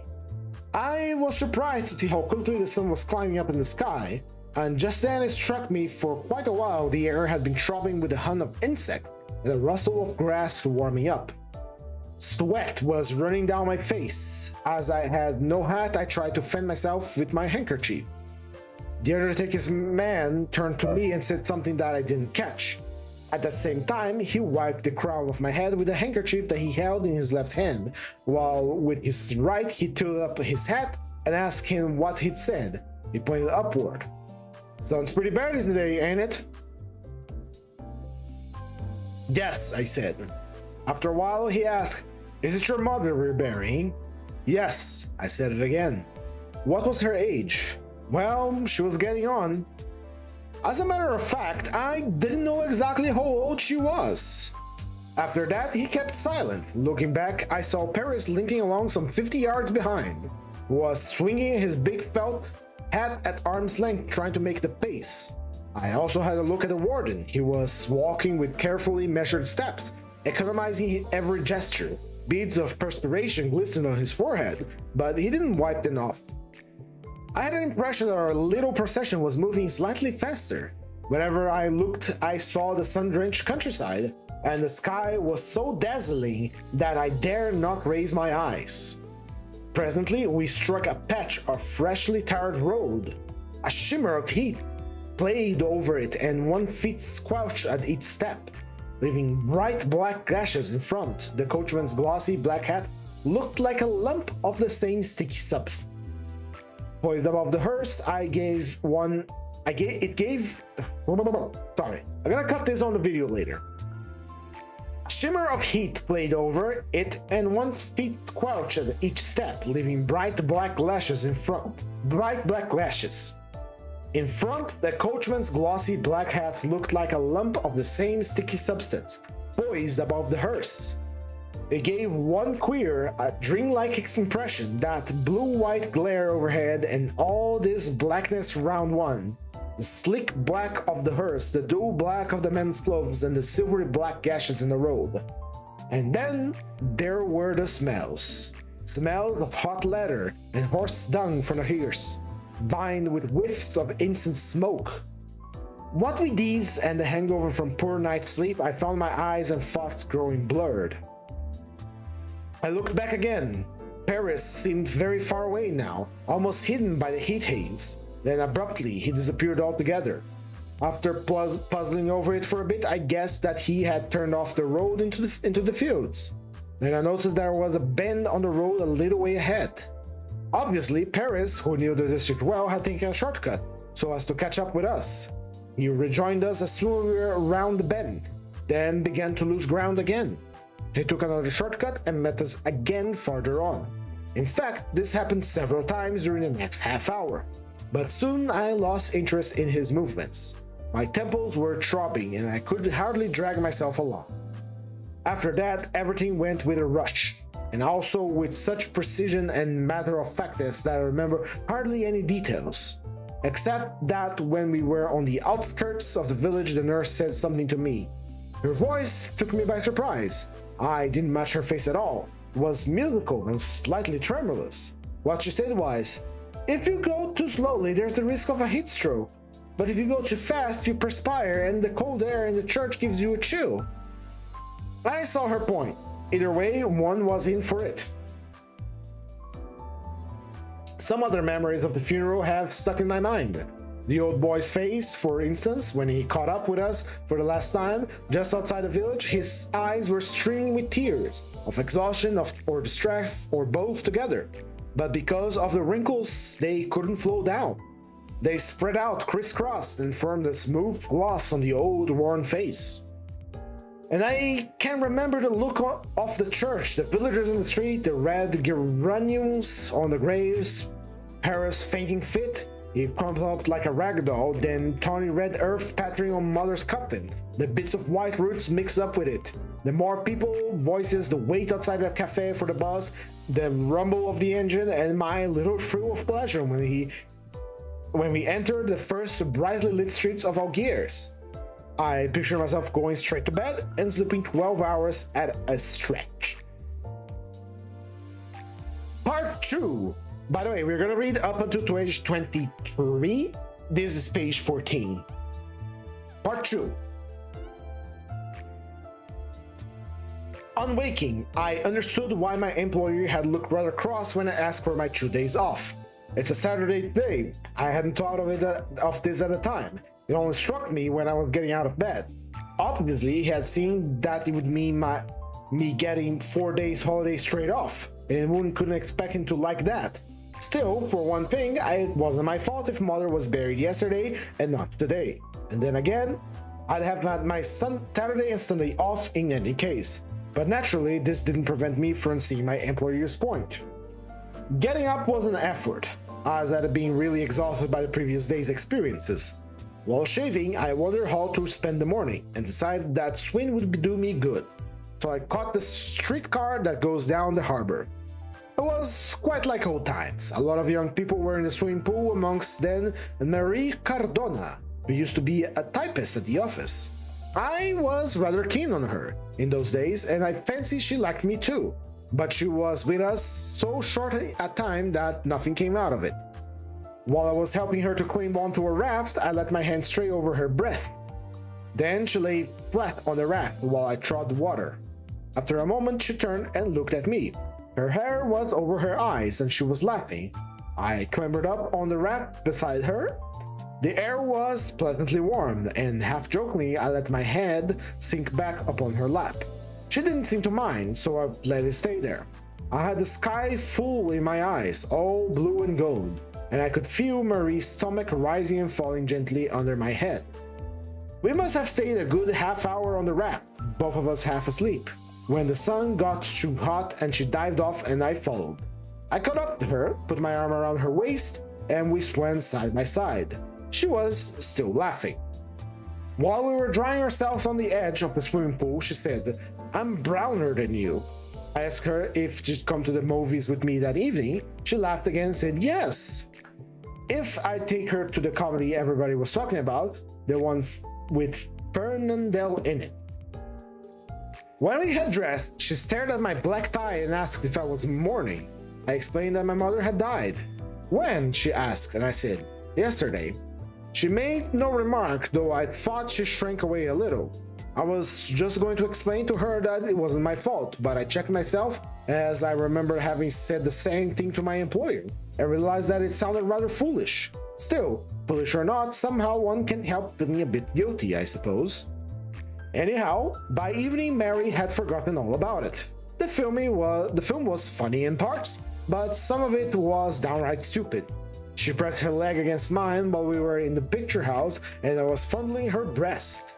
Toward the end of the show, I kissed her, but rather clumsily. Afterwards, she came back with me to my place. When I woke up, Mary had gone. She told me her aunt expected her first thing in the morning. I remembered it was Sunday, and that put me off. I've never cared for Sundays. So I returned my head and lazily sniffed the smell of brine that Mary's head had left on the pillow. I slept until 10. After that, I stayed in bed until noon, smoking cigarette. So I turned my head and lazily sniffed the... Oh, sorry, I already read the one. Cut, editor, cut that later. After that, I stayed in bed until noon, smoking cigarette. I decided not to lunch at Celeste's restaurant as I usually did. They'd be sure to pester me with questions, and I disliked being questioned. So I fried some eggs and ate them off the pan. I did without bread as there wasn't any left, and I couldn't be bothered going down to buy it. After lunch, I felt at loose ends and roamed about the little flat. It suited us well enough when mother was with me, but now that I was by myself, it was too large and I'd moved the dining table into my bedroom. That was now the only room I used it. It had all the furniture I needed. A brass bedstead, a dressing table, some cane chairs whose seats had more or less caved in, a wardrobe with a tarnished mirror. The rest of the flat was never used, so I didn't trouble to look after it. A bit later, for want of anything better to do, I picked up an old newspaper that was lying on the floor and read it. There was an advertised for Christian salts, and I cut it out and pasted it into an album where I kept things that amused me in the papers. Then I washed my hands and, as a last resource, went out to the balcony. My bedroom overlooks the main street of our district. Though it was a fine afternoon, the paving blocks were black and glistening. what few people were about in absurd hurry. First of all, there came a family going for their Sunday afternoon walk. Two small boys in sailor suits with short trousers hardly down to their knees, and looking rather uneasy in their Sunday best. Then a little girl with a big pink bow and black patent leather shoes behind them was their mother, an enormously fat woman in a brown silk dress, and their father, a dapper little man who I knew by sight. He had a straw hat and a walking stick and a butterfly tie. Seeing him beside his wife, I understood why people said he came of a good family and had married beneath him. Next came a group of young fellows, the local bloods, with sleek oiled hair, red ties, coats cut very tight at the waist, braided pockets, and square-toed shoes. I guess they were going to one of the big theaters in the center of town. That's why they had started out so early and were hurrying to the streetcar stop, laughing and talking all at the top of their voices. After they had passed, the street gradually emptied. By this time, all the matinees must have begun. Only a few shopkeepers and cats remained about. Above the sycamores bordering the road, the sky was cloudless, but the light was soft. The tobacconist on the other side of the street brought a chair out onto the pavement in front of his door and sat astride it, resting his arms on the back. The streetcars, which a few minutes before had been crowded, were now almost empty. In the little Café Chez Pierrot, beside the tobacconist, the waiter was sweeping up the sawdust in the empty restaurant. A typical Sunday afternoon. I turned my chair around and seated myself like the tobacconist, as if it was a more comfortable that way. After smoking a couple of cigarettes, I went back to the room, got a tablet of chocolate, and returned to the window to eat it. Soon after, the sky clouded over and I thought a summer storm was coming. However, the clouds gradually lifted. All the same, they had left in the street a sort of threat of rain, which made it darker. I stayed watching the sky for quite a while. At 5, there was a loud clanging of streetcars. They were coming from the stadium in our suburb, where there had been a football match. Even the back platforms were crowded and people were standing on the steps. Then another streetcar brought back the teams. I knew they were the players by the little suitcase each man carried. They were bawling out their team song. "Keep the ball rolling, boys!" One of them looked up at me and shouted, "We licked them!" I waved my hand and called back, "Good work!" From now on, there was a steady string of private cars. The sky had changed again. A reddish glow was spreading up beyond the housetops. As dusk set in, the street grew more crowded. People were returning from their walks, and I noticed a dapper little man with a fat wife amongst the passerby. Children were whimpering and trailing warily after their parents. After some minutes, the local picture houses disgorged their audiences. I noticed that the young fellows coming from them were taking longer strides and gesturing more vigorously than at ordinary times. Doubtless, the picture they'd been seeing was one of the Wild West variety. Those who had been to the picture houses in the middle of the town came a little later and looked more sedated. Though a few were still laughing. I'm gonna have to reread that. So, those who had been to the picture house in the middle of town came a little later and looked more sedate, though a few of them were still laughing. On the whole, however, they seemed languid and exhausted. Some of them remained loitering in the street under my window. A group of girls came by, walking arm in arm. The young men under my window swerved so as to brush against them, and shouted humorous remarks, which made the girls turn their heads and giggle. I recognized them as girls from my part of the town, and 2 or 3 of them, who I knew, looked up and waved at me. Just then, the strip lamps came on, all together, and they made the stars that were beginning to glimmer in the night sky paler still. I felt my eyes getting tired, what's with the lights and all the movement I've been watching in the street. There were little pools of brightness under the lamps. And then a streetcar passed, lighting up a girl's hair or a smile or a silver bangle. Sooner after this, as the streetcars became fewer and the sky showed velvety black above the trees and lamps, the street grew emptier, almost imperceptibly, until a time came when there was nobody to be seen, and the cat, the first of the evening, crossed unhurriedly the deserted street. It struck me that I'd better see about some dinner.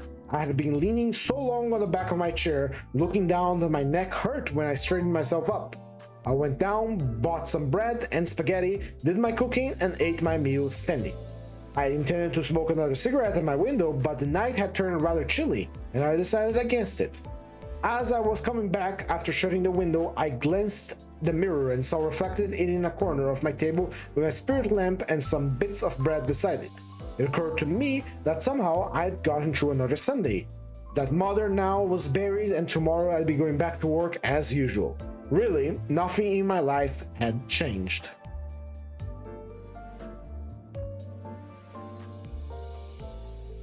I had a busy morning in the office. My employer was in good humor. He even inquired if I wasn't too tired and followed up by asking what mother's age was. I thought a bit, then answered, around about 60, as I didn't want to make a blunder, at which he looked relieved. Why, I can't imagine, and seemed to think that closed the matter.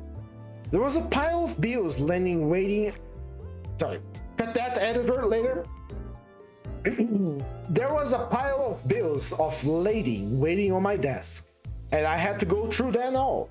Before leaving for lunch, I washed my hands. I always enjoy doing this at midday. In the evening, it was less pleasant, as the roller tower, after being used by so many people, was sopping wet. I once brought this to my employer's notice. It was regrettable, he agreed, but to his mind a mere detail. I left the office building a little later than usual, at 12:30, with Emmanuel, who works in the forwarding department. Our building overlooked the sea, and we paused for a moment on the steps to look at the shipping in the harbor. The sun was scorching hot. Just then, a big truck came up with a din of chains and backfires from the engine, and Emmanuel suggested we should try to jump it. I started to run. The truck was well away and we had to chase it for quite a distance.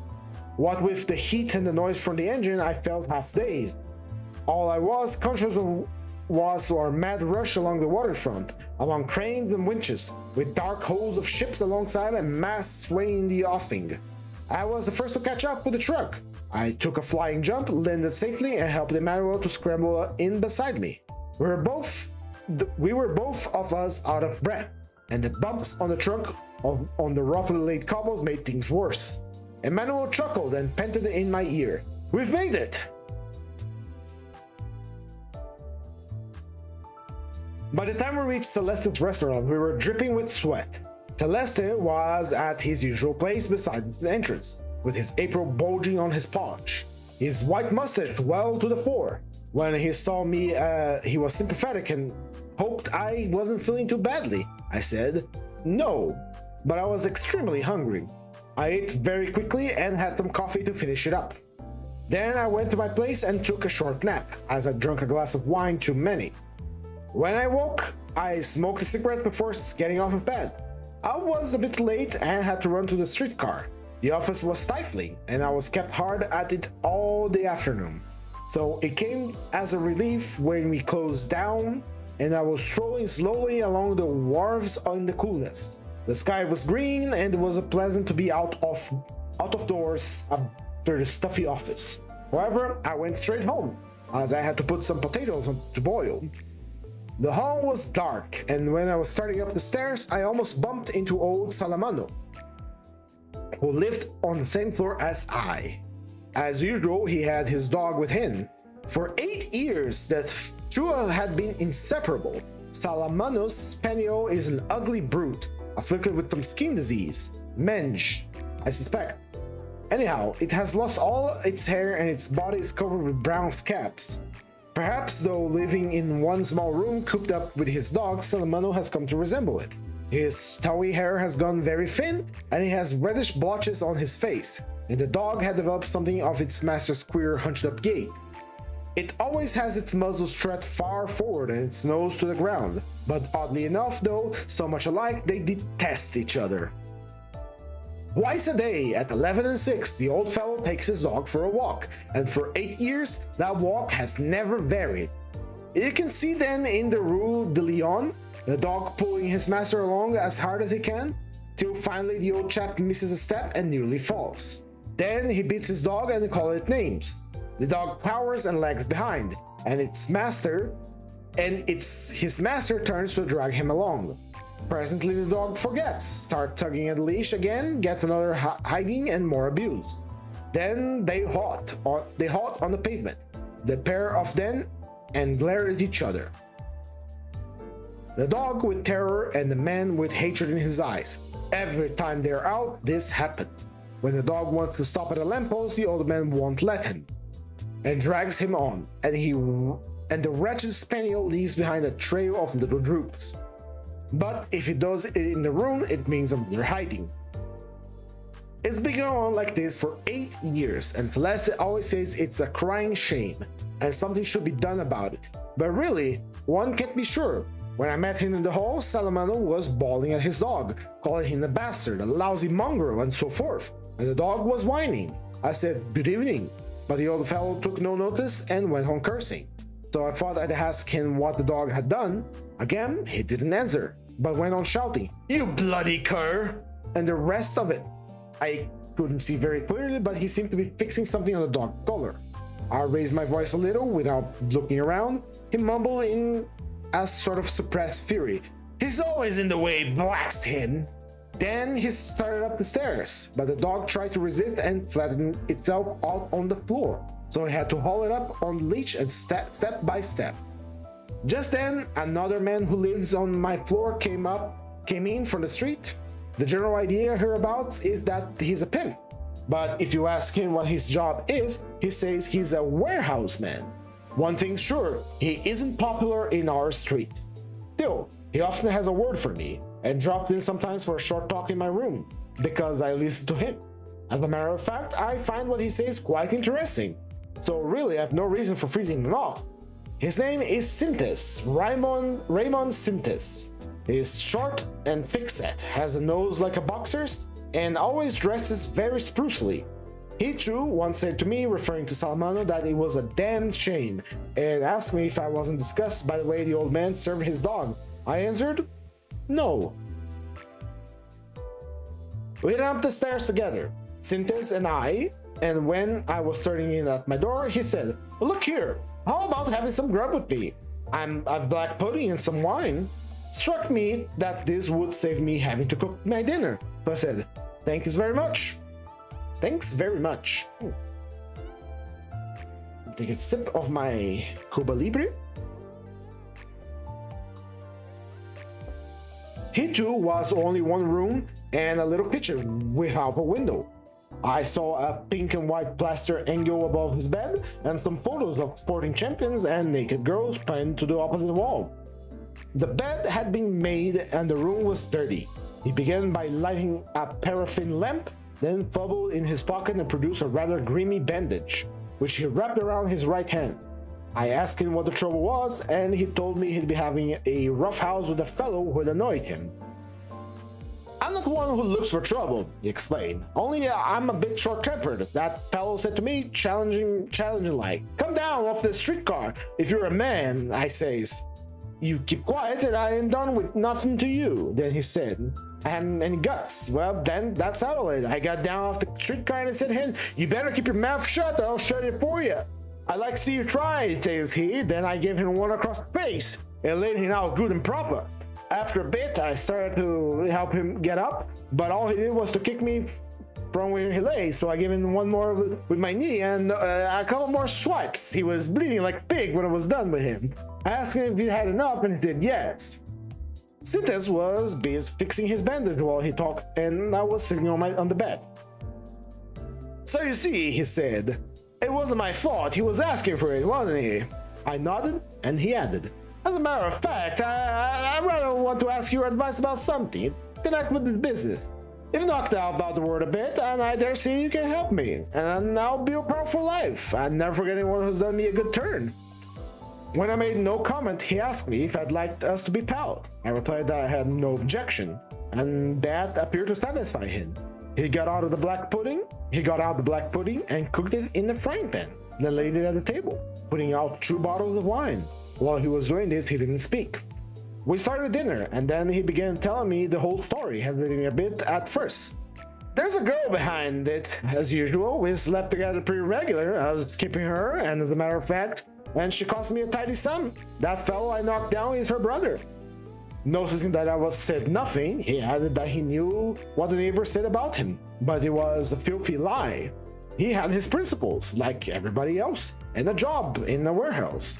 Well, he said, to go on with my story, I found out one day that she was letting me down.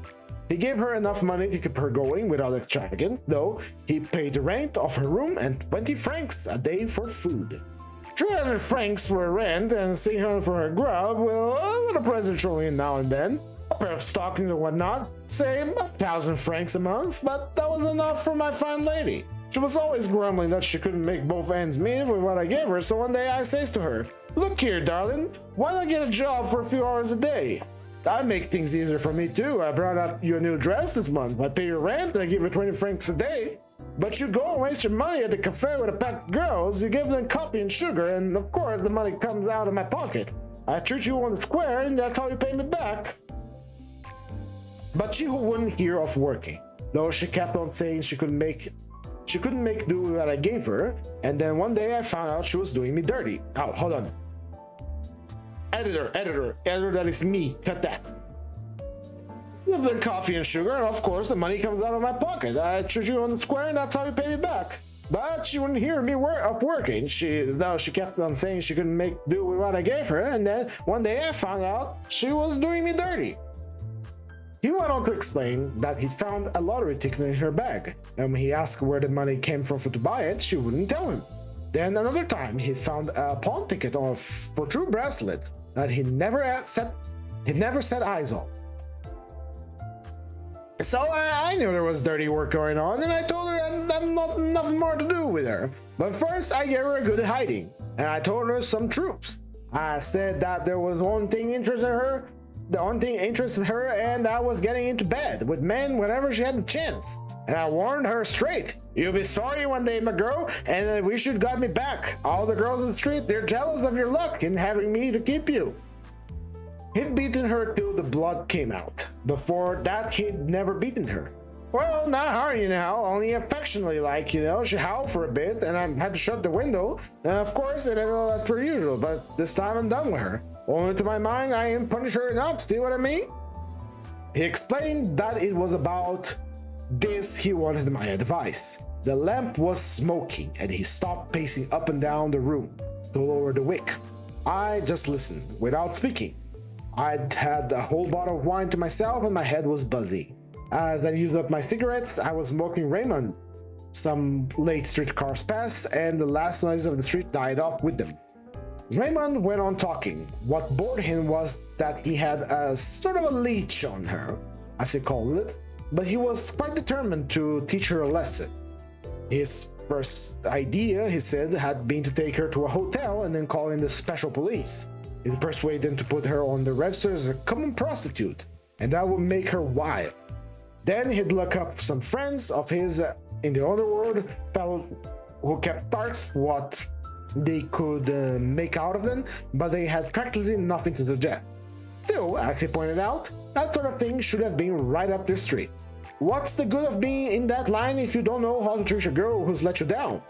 When he told them that he should brand her, but that wasn't what he wanted either. It would need a lot of thinking out, but first he'd like to ask me something. Before he asked it though, he'd like to have my opinion on the story he'd been telling in a general way. I said I hadn't any, but I found it interesting. Did I think she really had done him dirty? I had to admit it looked like that. Then he asked me if I didn't think she should be punished and what I'd do if I were in his shoes.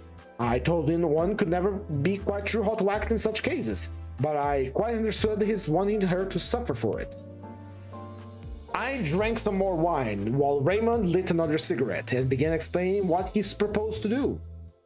He wanted to write her a letter, a real stinker that would get her on the raw, and at the same time make her repent on what she'd done. Then when she came back, he'd go to bed with her, and just when she was properly primed up, he'd spit in her face and throw her out of the room. I agreed it wasn't a bad plan, it would punish her, alright? But Raymond told me he didn't feel up to writing the kind of letter that was needed, and that's what I was there to where I could help. When I didn't say anything, he asked me if I'd mind doing it right away, and I said no, I'd have a shot at it. He drank off a glass of wine and stood up. Then he pushed aside the plates and the bit of cold pudding that was left to make room on the table. After carefully wiping the oilcloth, he got a sheet of squared paper from the drawer on his bedside table, and after that an envelope, a small red wooden pen holder, and a square ink pot with purple ink in it. The moment he mentioned the girl's name, I knew she was a Moore. I wrote the letter. I didn't take much trouble over it, but I wanted to satisfy Raymond, as I had no reason not to satisfy him. Then I read out what I'd written. Puffing at his cigarette, he listened, nodding now and then. "Read it again, please," he said. He seemed delighted. "Ah, that's the stuff," he chuckled. "I could tell you was a brainy sort. Oh boy, and you know what's what?" At first I hadn't noticed that old boy. It came back to me when he slapped me on the shoulder and said, "So, now we're pals, ain't we?" I kept silence and he said it again. I didn't care one way or the other, but as he seemed so set on it, I nodded and said, "Yes." He put the letter into the envelope and we finished off the wine. Then both of us smoked for some minutes. Without speaking, the street was quite quiet, except when now and again a car passed. Finally, I remarked that it was getting late, and Raymond agreed. "Time's gone mighty fast this evening," he added. And in a way that was true, I wanted to be in bed. Only it was such an effort making a move. "I must have looked tired," for Raymond said to me. You must let things get you down." At first, I didn't catch his meaning. Then he explained that he had heard of my mother's death. Anyhow, he said that was something bound to happen one day or another. I appreciated that and told him so. Hello, Time Ripper. How are you doing? We are currently reading a few pages of The Stranger from Albert Camus for our lovely boy, Marcel. When I rose, Raymond shook hands very warmly, remarking that men always understood each other. After closing the door behind me, I lingered for some moments on the landing. The whole building was as quiet as the grave. Dank, dark smell rising from the well hole of the stairs. I could hear nothing but the blood throbbing in my ears, and for a while I stood still, listening to it.